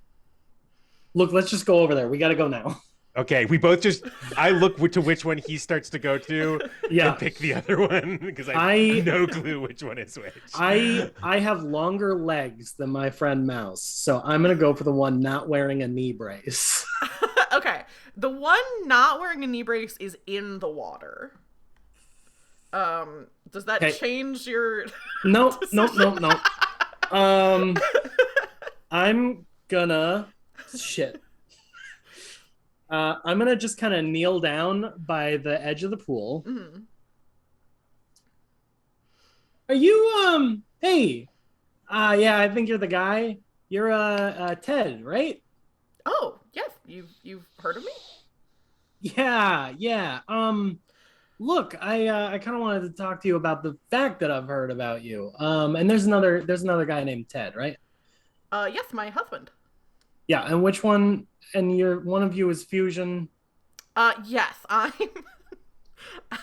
Now I have to She check doesn't and make know. sure. She doesn't know. I'm pretty sure you're It's talking. fine that I don't know. Yeah. Hang on. I'm pretty sure you're talking to Ted Fusion, but let me make sure. Where did I say they are? Ted. Yes, you're talking to Fusion's Ted. You're talking to Fusion's wearing fuchsia. Nice. Yeah.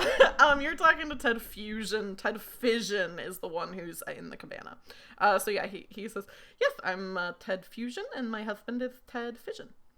That's great. You used to work for IntelliCorp, right? Maybe you're thinking of the wrong Ted Fusion. I never worked for IntelliCorp. We recently pitched an idea to them, but I'm sorry, where do I know you from? You don't know me actually. Listen. I'm part of a small documentary crew, and this over here is our boom operator, and I'm the producer on the film. If you look right over there, there's a young man holding a very conspicuously standing right there with a camera. That's our cameraman, and just to his the ex-girlfriend. just to the left of him, he's just getting some color blocking done out there. I think, and What they that's call it. probably what he's doing. And he's talking to our director. So we're just a small independent crew. And look, this might come as a shock to you. There is other people looking for you for different reasons than our one about the documentary that I mentioned. So the reason they're looking for you here, look, I'm gonna reach in my jacket and I pull out the grainy like dot matrix printed out pictures of them. Yeah. Ooh. Oh, I think I want you to make a roll. that makes sense. Yeah, it will be with the upper hand because you have that dot matrix thing. I think I could see this being either savvy or grit, to be honest. But grit, I'd love it if it was grit. yeah, But I'll give it to you for grit. very generous. So you'll roll 3d6 and you'll take the higher of the two, or higher of the three. That was the longest spin. That's gonna be a 12. Perfect. So you pull out this photo. Ted like narrows his eyes and looks at it and is like, where did you get that picture from? What is this? What's happening? Yeah, well, so it turns out that there is what some people would call a bounty on you and your husband. He's like getting out of the pool. That makes sense. Yeah, here, can I give you a hand? Can I give you a hand out? Help him out of the pool. He is Want like a towel off real quick? yeah, he's like reaching for a towel. What is Mouse doing over with Ted All right, Fission? so Mouse walks over to Ted Fission. Fission's drinking at the bar, right? In a little like not at the bar, but like in the cabanas where there's like the pool chairs where you can just kind of be. Oh yeah. That's what he's Yeah, doing. yeah. Mouse comes over and goes, "Hey, I love your shirt. Where'd you get it?" Oh, I got it at Space Mart. What? That's from Space? You gotta be kidding me. That's from Space Mart? I'm a thrifty guy. What can I say? Well, it's a goodbye. Hey, listen, and I come right over and I just sit on the edge of his chair and I go, listen, I'm just gonna be real with you right now, okay? Um, this is gonna sound crazy to you probably, but you did something. What's the name of the company again? IntelliCore. Yeah. IntelliCore. You and your husband did something to really piss off IntelliCore. Now, I don't know what it was. I'm not privy to that information, but they've hired people to. But they're claiming that you've engaged in corporate espionage, and they've hired people to arrest you or possibly kill you. Now, we were hired to do that. I'm not going to do that to you because I think you're being set up. And so I think what you should do right now is come with me, and my buddy over there is talking to your husband, and my other buddy is talking to his ex-girlfriend right now for some reason, even though I would really advise against it. He's our cameraman. And we are making a little movie, and we are trying to expose things like this with our movie. And we got to this information before any of these people have gotten to you. And let me tell you, they're here on the station. You've seen them already. And I'm telling you right now, you should come with us. We'd like to talk to you, interview you for our movie, and then hopefully we can figure out a way to get you out of this situation. How does that sound? Make me this. I'll say the same thing. Either savvy or grit for you. Grit for sure. Yeah, go for it. Oh, right, with upper hand. Mm-hmm. Yes, went from a 7 to a 9. Perfect. Yes. You lose him for a little bit when you mention the camera crew, like we're a film crew. Like he kind of loses the plot a little bit. You bring him back in with the other stuff. Yeah. And he says, It's weird. We all agree. We all think it's weird. He puts his drink down. He's like, okay, honey, I'm feeling, I'm Checking his drink right now. yeah, as you check his drink, he is like passing out. Thank you. Graham! Thank you, Bren. Yeah, I won't even have you roll. Like, you can tell, like, there's, I think, some, like, There's something on the gritty rim. substance on the rim that you're like, that's not sugar or salt. Shit. I'm just going to say to him as he starts going, I'm going to go, you've been poisoned. We're going to try and get you out of here. Okay? Yeah, this isn't how I wanted to do this at all. Passing out. Oh, fuck me. Okay. Yeah, Graham, you hear, like, pretty much just after you say, like, I'm gonna stand here, like, and wait, like, I'm not gonna leave, you hear Mouse yell, Graham.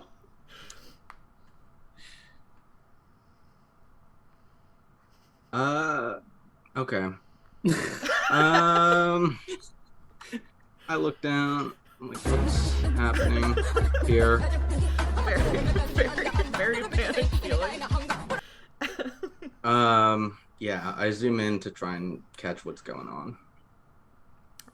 Yeah, you're not like that far away, so you zoom in and can see that Ted Fission is passed out.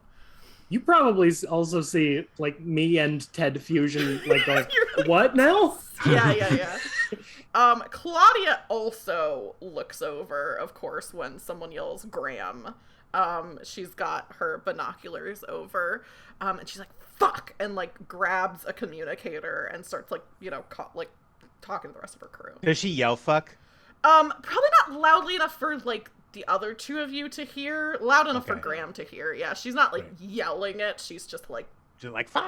Yeah. Drops to her knees. Yeah, God damn it! She's not Skeletor. Not again! Yeah, but Graham I think I try and grab, like, just her hand that has the communicator to put down. She's I'm like, super high above you. Oh, right. right. Yeah. I don't think. I'm like, Claudia, I think my crew's in trouble, and I do want to just stay here and look. I came here to distract you, ostensibly, but I actually just wanted to come and talk to you. But now I can't do that. I can't do that anymore because my crew is in danger. So it was good to see you, and I'll see you when I see you. Look, I I'm run responsible now.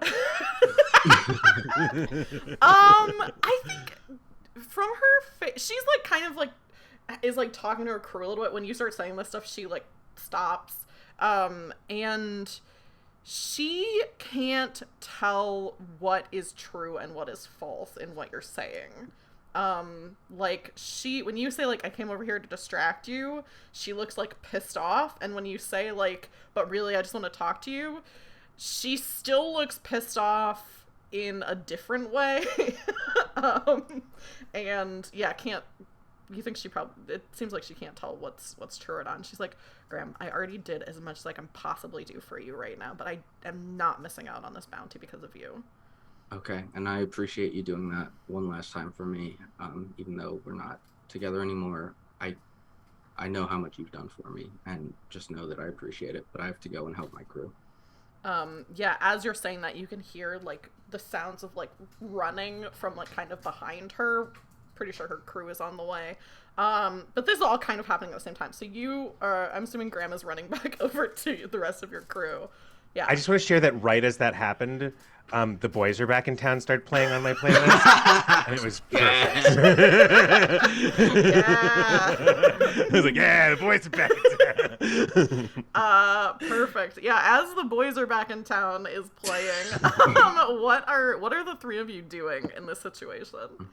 Swearing. Definitely swearing. I'm probably doing it quieter than Mouse is.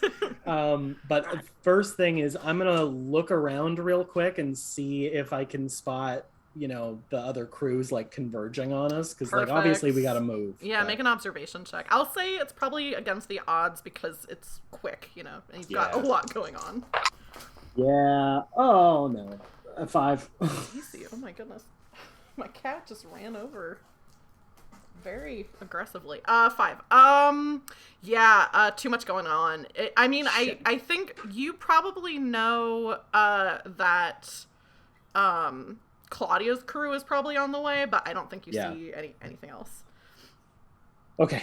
I'm gonna just like look at Mouse and be like, if we're gonna go, we gotta get him and go. Find a bellboy. We need a luggage carrier. I'm gonna just try and find any hotel employee. There's plenty of employees around that you can grab. I think there's someone. Okay, so this is gonna sound like it doesn't make any sense, but given the knowledge that you all have that IntelliCore owns this thing, there's an employee who's just leaving, who's just like very gently like dropping off more towels at Viridian Pool and then going, even though obviously something like crazy is happening, indicating that they kind of know what's going on.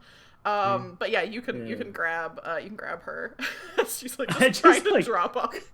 I grab the shoulders of her uniform and I'm just like, I got a really heavy piece of luggage I gotta move. So if you could get something for me right now, at this time we're actually not supposed to be assisting with any of the bounty. Oh no, it's not processes. A bounty. It has nothing to. It's a food delivery. We gotta deliver some food, but it's a huge delivery, and we just lost a member of our crew. I just need something to wheel something around, if I could.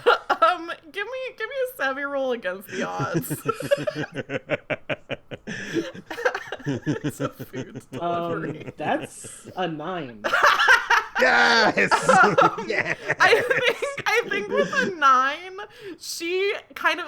I think there's like other people. There's not really that many other people at not anybody else at Viridian Pool, but some of the other pools that are nearby that are separated by landscaping, you hear people saying, "What's all this commotion? Oh, it's gotten so loud. Oh, what's going on?" And like kind of other people talking, and so she's kind of like, all right, let's get this taken care of. So she, I think, presses a button, and one of the like pieces of like landscaping, like one of these big rocks, like opens up, and she pulls out like a luggage cart and gives it to you, and she's like, just all we can ask is that you get out of here as quickly as possible, and also we do know that you're from the paper crane, and so if there's any damage or if that luggage cart doesn't make it back to us, that will be going on your tab. Absolutely. And you've got our card, and I'm just gonna grab that.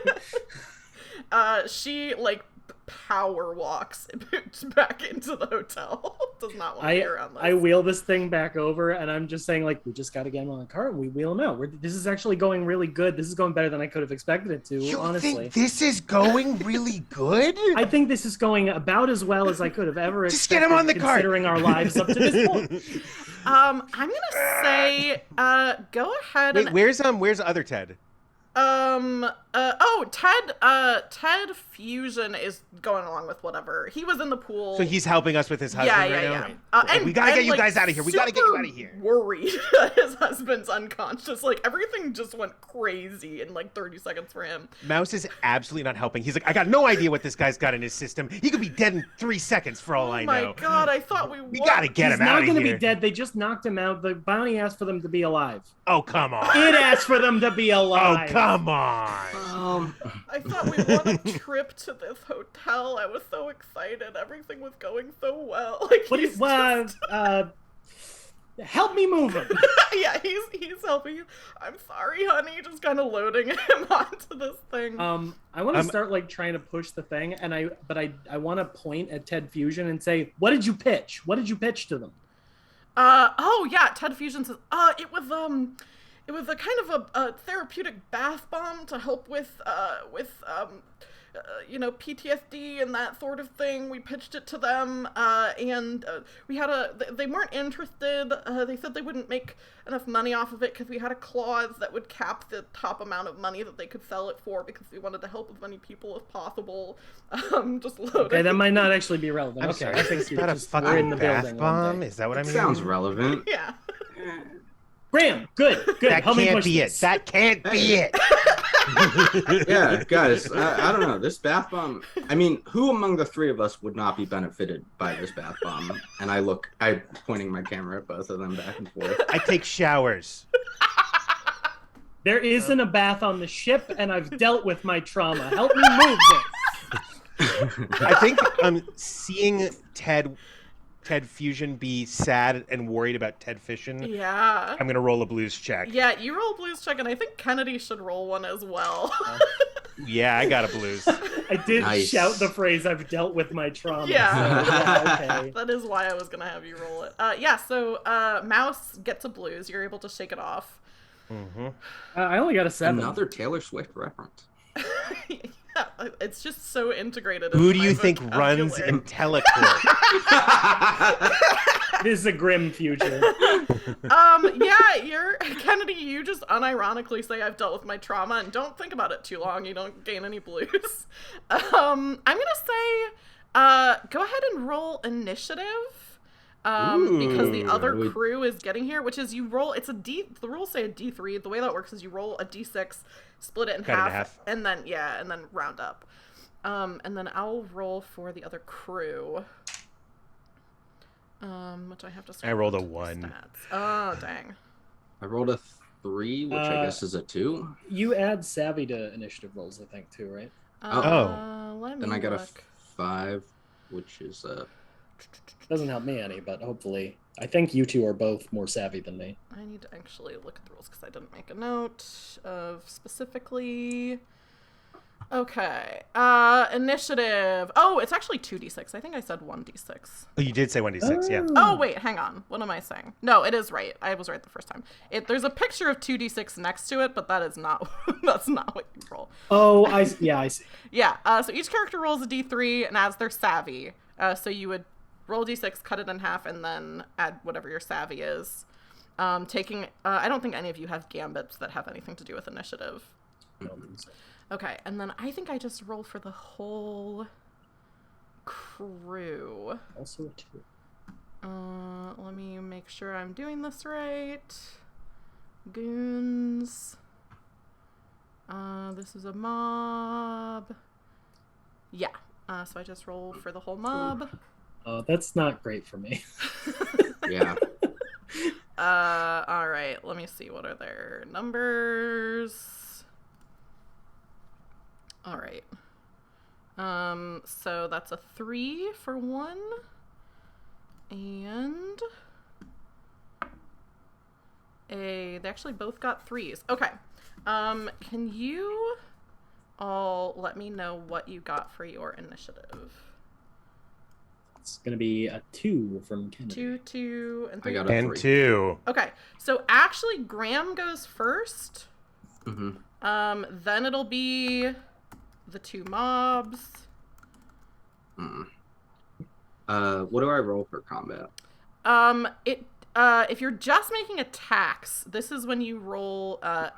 Actually, let me mark down what initiative people have, and then I'll tell you what combat is. Okay, blank space. And then the other 2 of you tied on initiative, so you get to decide who you want to go first. And you can honestly swap that. The game technically has you re-roll after each round. I'm probably not going to do that just to expedite the process. You've got a Mouse has higher savvy than Kennedy, right? I have 1 for savvy. Yeah, I've got 0. So if you want to go first, then. You can also decide Sure. like when it comes up if it makes sense for one of you. It's gonna go great with my poor quality pistol. Well, hey, your poor quality pistol isn't a set of brass knuckles. So That's true. Oh, That's wait, but true. actually, I think that means you go first, Tag. Because you have. if everybody else has guns, then I do go first. Oh, I yeah. Just, Yeah. fuck. Okay. Okay, so I'm gonna set the scene a little bit, so that you all know what's happening. And then let me go back up to the combat. I Want to Be Sedated just came on. It's great. Perfect. Hell yeah. Good battle music. So, the way that combat works is when you're rolling attacks, you roll 3d6, and you pick for 2 of them. And you add the appropriate stat for this type of attack. If the, hang on. 2 of the dice you use to figure out if it hits 8 or if they have armor more than that. And then the 3rd dice is how much damage you do. And you can choose like how you want to divvy those up. So Kennedy, you actually get to go first because there is specifically a rule. Where is it in here? It's like specifically bringing a gun to a knife fight, but I don't know what page it's on. Yeah. Or bringing I a think knife to a it's- gunfight. I said it backwards. I don't remember where that is either. Because Under there's here it is. weapons? It's under weapons. So guns can be clunky and slow compared to the simplicity of a melee weapon. When rolling initiative, characters using a melee weapon roll 2d3 and add the higher result for their savvy. And then so you don't automatically go first. You just get to roll with the upper hand to your savvy. So go ahead and roll another d6 to see if you get higher than a 1. I got a 2. So it's same as last time. Okay. Rolled a 2 both times. So you stay the same. The thing I was thinking of is once per combat, a character using a melee weapon against opponents armed with guns can choose to make 1 roll with the upper hand. They could use the roll to close the gap at a weak point in the enemy gun line, disarm a hitman, blah, blah, blah, blah, blah. So there's things that you can do Gotcha. because you have a gun. I will say everyone else pretty much does have guns, because what you see as you're trying to get these Teds out of here is from behind you, Claudia, the rest of her crew comes up, the crew of the blank space.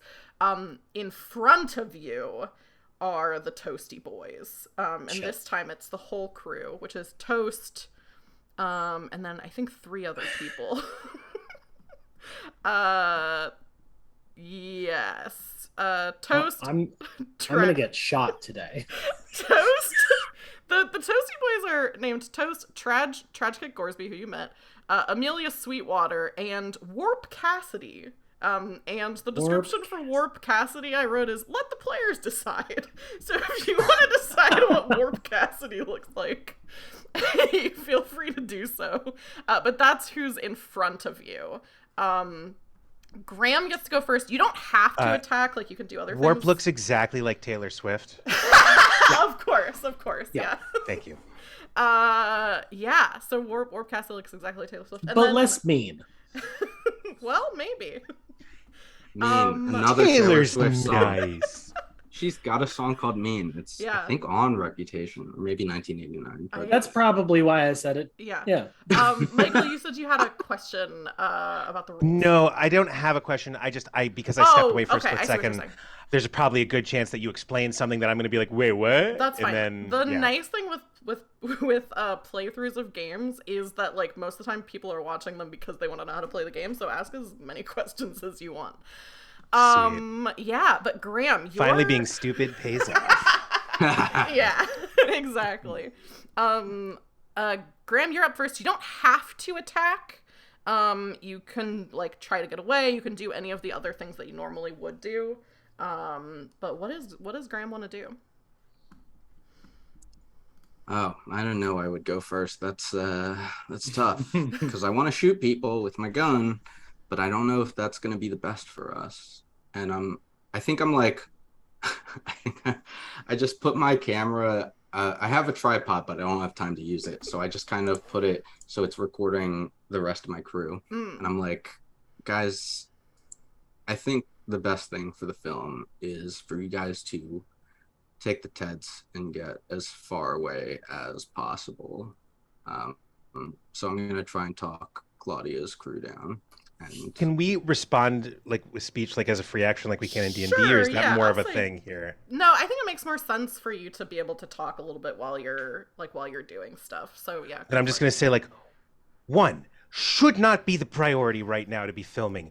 2, once again, you are telling us what the best thing to happen in the documentary is. And that is not how this should... You've got to stop doing that. Okay? I'm just letting you know. But also, this is bad. Okay, pretend I didn't say it out loud then. Do you want me to take my gun out, Mouse? I don't know. I don't use it that often.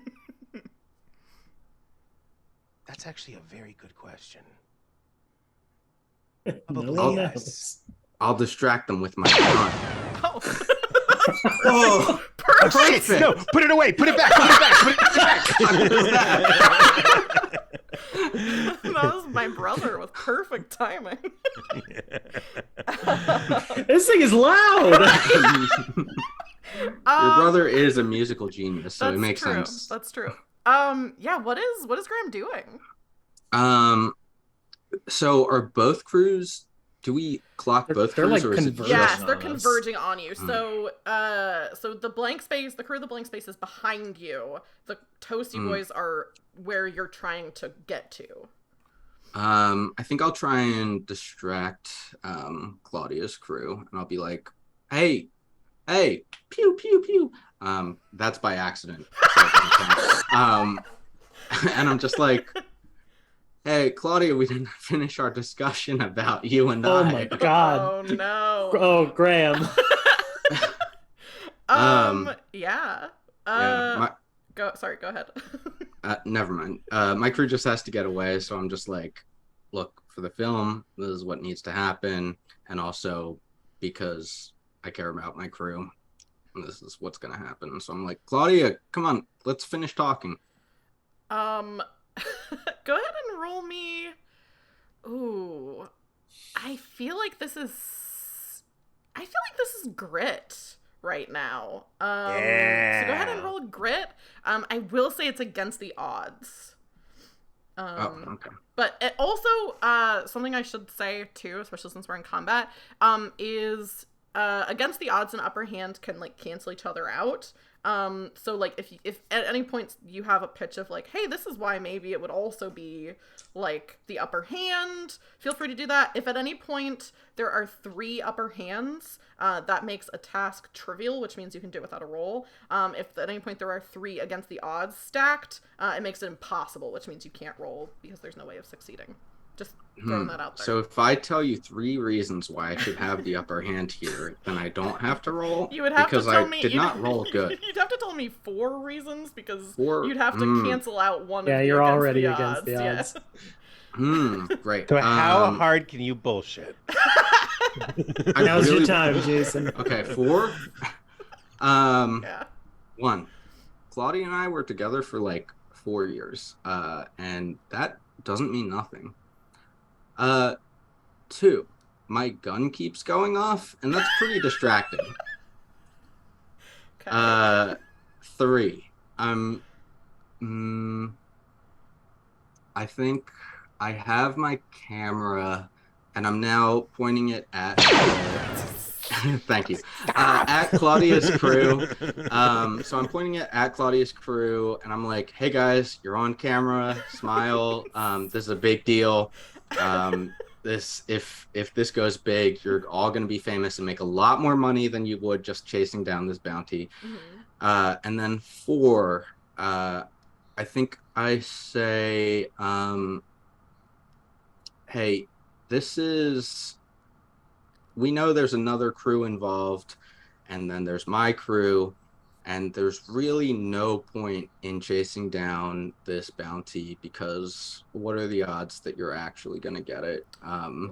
My crew's really good, and the other crew is also pretty good, and I don't know. Claudia, I don't know the people that you've teamed up with, but I gotta say, just based on the way you've been hyping up this other crew, which we tricked really easily, they don't seem that good. So if you're worried about them, then you should be really worried about Mouse and Kennedy. I'm gonna say I don't think I'm gonna give you that this is trivial. I think you're still gonna have to roll. Even though great effort of coming up with Thank 4 you. things. But I think it is upper hand. So go ahead and roll a 36 and let me know if that changes. Yeah, what you it got. is at minimum distracting. I think that is I fair. rolled 3 4s. So then that's perfect. Yeah, at because least 8 3, is what yeah. you need. Plus your savvy, which you. My savvy's 2. Oh so yeah, that so, would be a so 10. yeah, Oh, you're good. yeah. I'll tell you the other people now that you're seeing the rest of the crew, Claudia's crew. One of them Kennedy already recognized, which is Lucky Barnabas. The other one is Mercy the droid, who Mouse recognizes. She's human, but she has so many cybernetics. Oh, shit. That she's like basically looks like a robot. Blues check. Yeah, go ahead and roll a blues check. 8. Yeah, you get another blues. I'm up to 5. Holy cow. A sad crew. Sad cowboys. So yeah, that's the crew of the blank space. And also they're led by a man named Roscoe Tibble, who doesn't really mean anything to any of you. Just a cool guy. But they're all there. Claudia, are you dating any of these people? She's I don't date coworkers. No, oh my God, don't ask that. You shouldn't ask that as a general rule. It's not that I really want to know. It's just Don't ask it. I'm distracting them. I don't actually care at all. Yes, you But, do. like, Claudia, please. The amount that you And which care one? is Immediately thought to ask unbelievable. that. While this conversation is happening, the crew of the blank space are significantly distracted. And, focusing on the Toasty Boys who are up ahead. That being said, it is the Toasty Boys' turn. And this is, Amelia Sweetwater, who famously has a submachine gun. So yeah. So I'm gonna roll. She's probably extra mad at us right now too. Yeah, Probably. she probably is extra mad at you. So I'm gonna roll 3d6, and I'm trying to get at least an 8 with 2 of them. I do, and I did 3 as the damage. I think she's more mad at Mouse. And is immediately, like, as soon as they come around the corner and see what's happening, Mouse, you're gonna take 3 damage to your heart. And I'm assuming this game does not involve like reactions or anything like that. No, like I just take it. Yeah. 3 damage to my heart. Yeah. All right, down to 5. But the whole crew goes as one move. So Interesting. That's Okay. you don't have a bunch of people you're worrying about.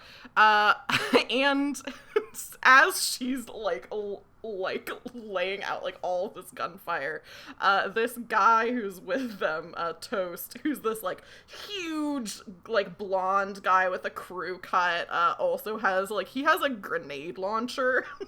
And he says, "You mess with the Toast, you're gonna get burnt." And Toast doesn't burn things. That doesn't Toast make gets sense. burned. Shout out to Sky. It's famous for for providing it. the name Toast and that catchphrase. Next is the crew of the blank space. They're gonna go against the Toasty Oh my Boys. God. If you're gonna bother having a catchphrase, have it make sense. Is all I'm saying. Ooh. Maybe it's just to throw us off our game. Rolled really well. What Ooh, does yeah, the maybe it's a blank mind space fuck. have? All right. Ooh. Yeah. I think Lucky Barnabas unloads with a shotgun against the the Toasty Boys. And who's gonna go down? Oh, I think Traj Kick goes down with a shotgun blast. He's he's not that sturdy of a guy. Which is helping you out a little bit, clearing a little bit of your way. Either Mouse or Kennedy, you can go next. I know that I was saying maybe you go first before, but I maybe have a dumb plan. Hey, me too. Go for Plan it. is such a strong word. Yeah. I think I'm gonna try and pull. Here's what I think I want to do. Whichever one of them is currently the most physically in the path of this cart that has Ted on it, I want to try to close distance with that one, and I want to hit them very hard with brass knuckles. Yeah. To just like, I mean, one of them just got shot. You know, I'm just hoping that they're like thrown off enough in that moment that like I can make enough of a path for the cart to get through. Yeah. Do you have it? This doesn't matter mechanically, just narratively. Is there one of them that you're going for, like specifically? You've got Amelia Sweetwater, you've got Warp Cassidy, who looks like Taylor Swift, and then of course It's got to be Toast. It's got to be Toast. Yeah, go for Toast. So roll. Oh yeah, go ahead. I would like to, however, use my gambit, which is True Grit. Which says you've got real guts, which is good for me in this case. Once per session, you may draw on your inner reserve to roll a stat check or attack with the upper hand using your grit instead of the normal stat. Yeah, go for it.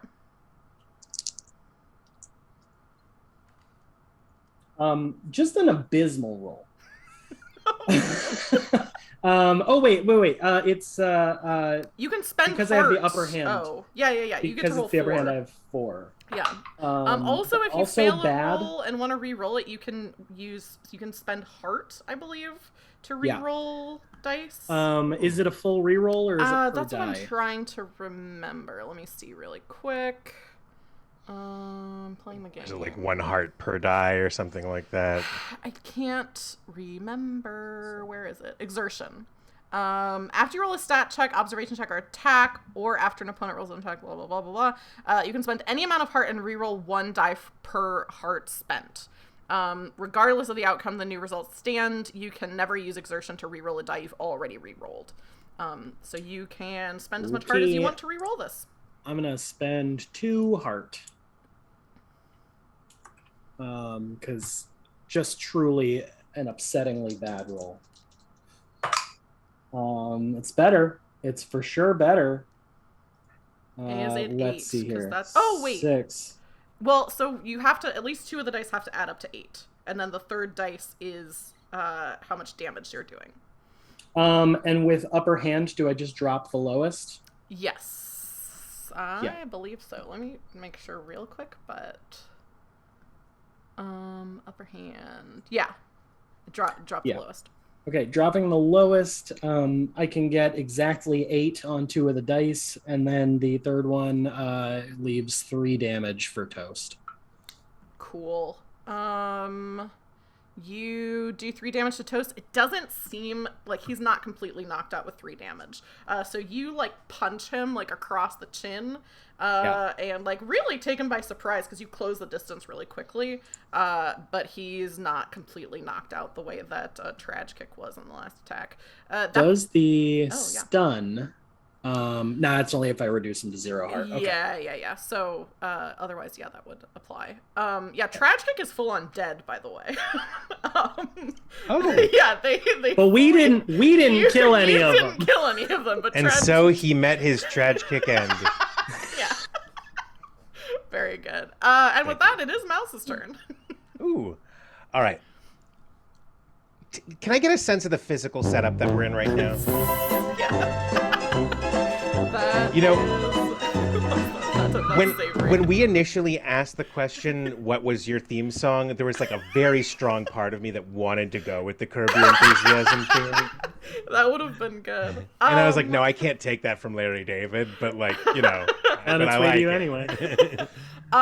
Yeah, okay, so basically, the pool is like here. Mm-hmm. This way is the crew of the blank space. There's like a little path that's going off from that side of the pool. And then the other way out of this pool is like the way that you came in, so past the hotel and like back out towards the entrance. In front of the hotel, there's like kind of a little, like how the front of a hotel is, where there's room for people to like be bringing stuff in and out. That's where the Toasty Boys are, so they're blocking your exit from that side of the pool. Got it. Okay. And the pool is like an artificial installation, and Yes. we've seen we've seen like rocks open up and stuff. So, will an observation check take up my round of action? The way it works? Yes. Yeah, you basically have like one thing that you can do when it's your turn. Okay, so basically if I can't do an observation check, then I'm going to go with my plan B then. All right.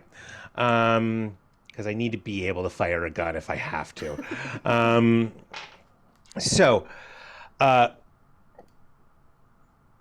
not shooting at anyone. Actually, I guess I don't need to fire my gun in the air. There's a ton of gunshots already. It'd be really funny. I was like, to get attention. I was like, nah, fuck, wait a minute. Too many other guns going off, yeah. Yeah, never mind. No, so I'm not going to fire my gun. I'm just going to, what I'm really looking for is there any kind of security system that I can see anywhere? Is that an observation check? Or are there like blatant security cameras anywhere? Because I don't want to like hunt for one, but I want to know if it's just something I can spot. I think you can spot one without an observation check, based on like other stuff you've seen about this like layout. And you can see like there are some like very cleverly hidden like cameras places. So now that you know that like, oh, some of these things like open up, you know that there's like speakers hidden around because that's where the music is coming from. Yeah, you can spot that there's like cameras. Okay, so my intention here is to pair a gunshot with some dialogue immediately after, just so I'm establishing this. I'm going to fire at whatever the most expensive looking piece of equipment near me is. Oh my god. Perfect. That's the first thing I'm going to do. Yeah. Ooh. What? I'll let you decide what this piece of equipment is. My instinct is that there must be some kind of like pump. They might mask them is the only thing, because like it's such a fancy place. I don't know if they'd like let you see like pumps that make these pool runs and things, pools run and things like that. You saw the employee hit the button to get like the thing out, so That's where I'll fire. Yeah, if you like great. smash that button and like the thing opens up, you can see there's like stuff in there that you can. Yeah, shoot. so that's what I'm gonna do. I'm gonna like that. Yeah. So that's the first thing I'm gonna do. So let me roll for that, I guess, first. I don't know. That seems like trivial to me. You're just shooting at like a stationary. I'm not like trying to get anything moving. specific. It's not moving. You know. As long as the gun doesn't backfire, I should be okay. Yeah. Yeah, I won't make you to do disadvantage right now. But... Yes, good old poor quality weapon. Can't count on you for anything but random firing. All right. So I'm gonna do that, and then I'm gonna go. Oh. Hey, IntelliCorp, we got it set up that if you don't cancel the bounty, the fucking bath bomb recipe is going out on the, I don't know what they call the internet here, the extranet, whatever it is, to the whole fucking universe. Oh my God. You cancel the goddamn bounty right now. Oh, that I will have you roll for. It is definitely going to be with the upper hand, because you know what's going on. You got like this information. I think it's grit. Grit? I think it is. Grit's my best one. Yeah. So upper hand grit. Feels like Got grit. a +2 to that sucker. All right, here we go. Whew, and thank God for it, because I got an 8. Like as in total. So you say that, immediately there's like, wah, wah, like alarms around because you just like shot a piece of equipment. Good, that's what I wanted. Yeah. So immediately, and you can see there's like employees inside the hotel who are like looking out and then kind of being like talking to each other, like, we'll wait. We don't want to be And while this shot. is happening, like, yeah, you don't want to lose your fucking money, do ya? Do ya? There's definitely a manager who is like urging the employees to go out and intervene, and they're like, no, we're not doing this. Trad Kick is like laying on the ground, like completely dead. And Toast just really got his bell rung.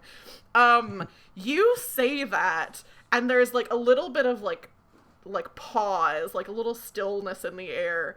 And I think you hear simultaneously from towards where the blank space is and where the Toasty Boys are, this little bloop, bloop, bloop, bloop. One of them takes out their communicators and, like, they look pissed off, but they start holstering their weapons.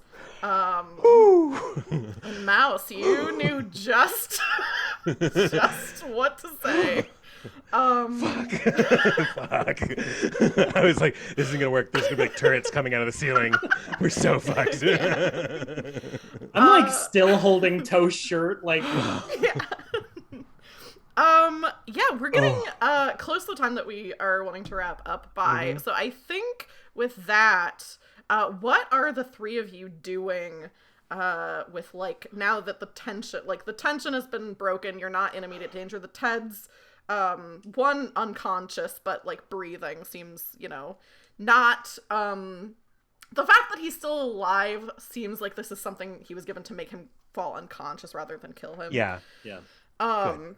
Yeah, but what are you doing? I think I'm just gonna shout at the Toasties, gonna be like, "Hey, Toasties! Tell the Red Lagoon, fuck you!" I think. No. Ooh, what does Toast say to that? I'm still holding his shirt. Toast shakes his head and he's like, "I'll tell him, but I'll tell you what, it's about you to don't get... have to tell him. You don't actually about have to tell him. Oh, no, you tell him. Crunchy in here." That's Crunchy in here? my guy. Is that another one of your sayings? Get off me. How Get many off of these me. do you have? Get off me. Hold me back. Couldn't you An say okay like line to cut on. but we're not the about to best. pop off because like Toaster pops off or something? That is Hey, bad. hey, Trash Kick, write that oh, okay. He's dead. Amelia. Toast marks the blues.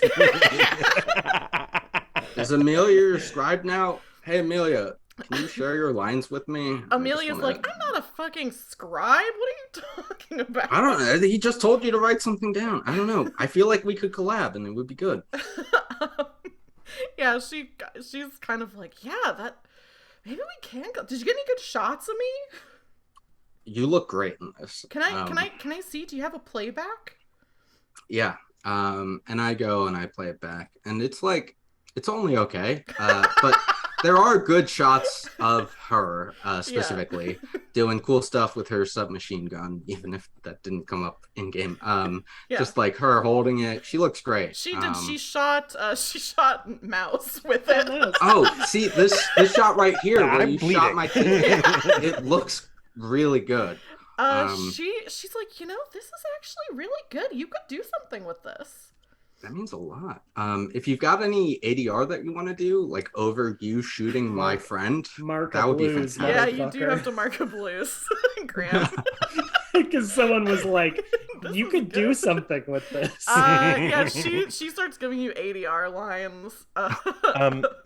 Yeah, what do you have? I'll have to think about it. Go ahead, Michael. I was just saying, I also want to turn to Ted and I just want to say to the awake Ted, obviously. I'm just going to be like, hey, first off, I think he's going to be fine. I'm not sure about me, but I think he's going to be fine.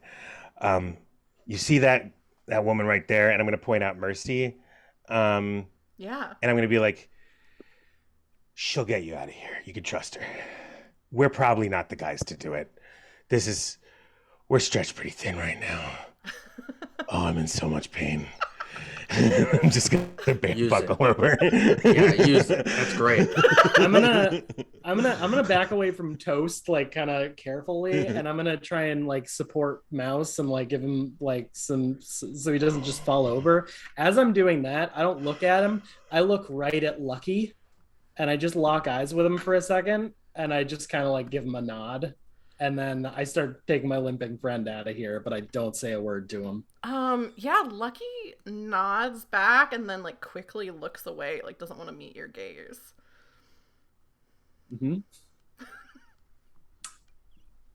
Do you want to make a blues roll? Yeah, I would love to. That's 10. Yeah, you take a blues. Doesn't feel good, but you shake it off. There's other stuff you gotta do. Yeah, I think Mouse in response to you're saying the thing about Mercy the droid. I think Ted looks kind of like confused since they were like recently those people were trying to like capture them. But is kind of says, okay, I trust you. What is there anything I can do for you? You did so much for us. What I would, yeah, sell the fucking bath bomb, and send us a little money because we could really use it. And, I can do you like one we better. could I can give you some of the prototypes. You look Should like we you- shoot an infomercial? I mean, I gotta be honest with you. I actually would just rather have the money.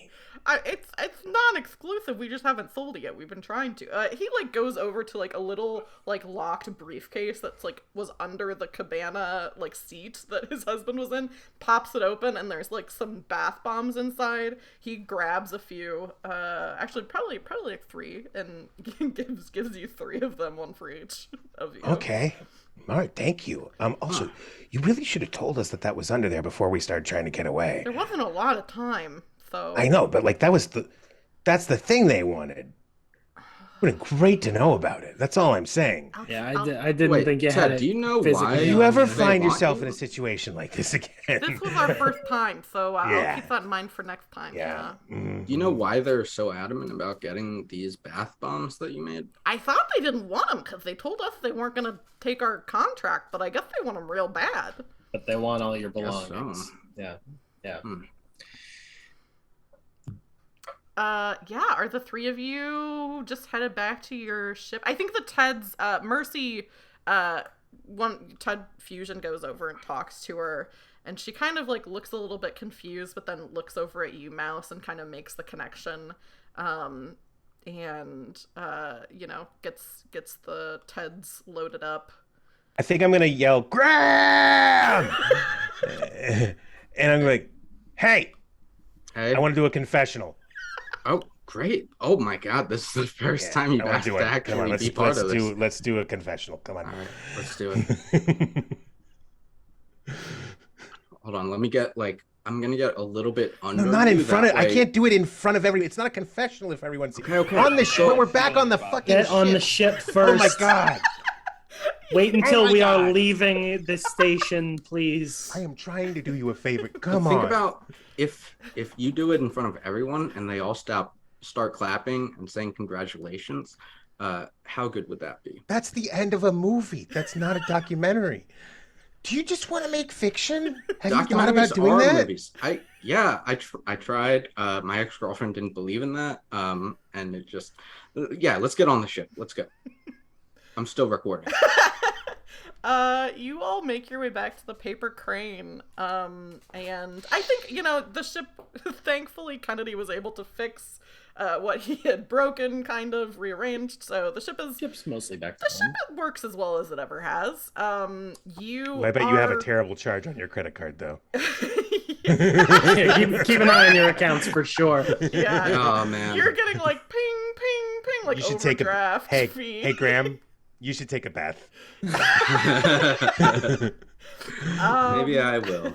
And yeah, you think maybe you can juice the engine just you can maybe coast to the next place you need to get. You can get there just on fumes. But yeah, Like I always do. Can I pitch a little epilogue to this session for Kennedy? Yeah. Because I'm imagining like we get the coordinates in, we're all kind of like, all right, well, we got through it. Coordinates are in, we're heading there. We're mostly not even going to have the engines running. We're kind of just, we're flying at it. So does somebody else got this for a minute? Sure. Good. And I walk away, and then it cuts to just like Kennedy standing in the shower, because again, we do not have a bath, and just like holding one of the bath bombs kind of like up above a little bit, and just like leaning on the wall and like Kennedy, just letting the soap run down. You feel That's a great shot. You feel a lot. It's great. No. It's just the silhouette. Don't worry. Kennedy, you feel a lot better from this bath bomb. There's something to this. Did they make just right. drugs? Just regular drugs? This just might be drugs. Wait a minute, they've just discovered normal drugs. What's Mouse's confessional now that you're back on the ship? Oh yeah, the confessional. Yeah. All right, here we go. I'm shooting you from a little below so that you look tall and strong. You know, I try to act tough for everybody, but the truth is I don't know what the fuck I'm doing out there. And we did not have a plan to upload that to the internet if things went wrong. I bullshitted that. I'm really glad it worked because we probably all would have died otherwise, and it would have been my fault. But I just wanted to say that, I really would like to go back there sometime when we're not on a mission and we have money and just be in that pool for a while. And just relax. And not think about people trying to kill me. Or all the people who hate me. That's it. That's my confessional. How was that? That was really good. That was Thank very you. moving. Yeah. Did I give you what you needed? Because I could do more. And, well, look, you were right. I should never try and direct you because You can give what me a you little. come It's up okay. with. I guess I would just say, maybe you get a single tear coming down. That's gonna do it. Oh yeah, I could fucking master a single tear. Are you kidding me? You got yeah. All right, hold on. Ask me a question. How does it feel that you can never see your children again? Genuine single tear. We got it. And then when he cuts, I'm just like, I'm gonna fucking kill you. And in the words of Graham Adagio, I think that's a good place for us to cut. Yeah, that was so fun. Thank you all so much. This was such a blast. Real quick before we end the stream, I'm going to throw it back over to you all to reintroduce yourself, just in case anybody is just only catching the end, and let us know where else we can find you. This time we'll start with Tag. What else you got going on? Where can people find you? Sure. I've been Tag Lions. I played as Kennedy Valentine. He's doing fine, it seems. Seems like he's doing fine. I only got 2 blues that whole Feeling time. good. You can find me on Itch on Twitter. I usually don't like to talk about my own shit at the end of a stream. I will just say my dear friend Sam Lee, Any Award nominated game designer, just released a game which is a combination hack of my game Wizard Pals, and also it's just sort of crammed together with a game called Definitely Wizards, and it's called No Wizards Here. And it's such a blast. It's so funny to read. So go check out Sam Lee. Yeah. Also author of a game called Anamnesis, which is incredible. Yeah. Michael, what about you? I am. Wait. What am I saying here? What am I doing? What is this happening? General plugs, where else people can Oh, find quick you. plugs. Yeah, All yeah. right. I'm Michael Mayer Saltzman. I played Mouse / Ellis Parker, although none of you ever found that out. And he, him, and I am on Twitter as Just Add Salts, or you can just, if you look up stuff about the show, Actually, you can find my stuff there too. And forgive me, I'm gonna run because this is my chance to sing a lullaby to my daughter to bed, Yes. and I really want to do that. So, but this was so fun, and Yes. I can't wait to do this again. Please. We'll talk soon. Yeah. Bye, everybody. Yeah. Okay, it's gonna get weird on screen for a second. Don't worry about it. While Jason does his last minute plugs. Let me see. Can I get this into a way that it'll make sense? No, I can't. This is just how it's gonna be for a second. Jason, But it's cool. Where else can people find you? First of all, I'm going to say that every single talking head or ostensible talking head that Mouse ever did says Mouse and then AKA Ellis Parker. So their disguise is not held up. Oh, he's gonna be really mad. Very good. Good to reveal that after Michael's gone. Yeah, that's why I waited. And then 2, you can actually find me on Twitter at Vanessa Carlton. That is where I post all of my stuff. Of course. And if you're ever interested in anything I do, that's where you can go, and you can find new songs that I put out.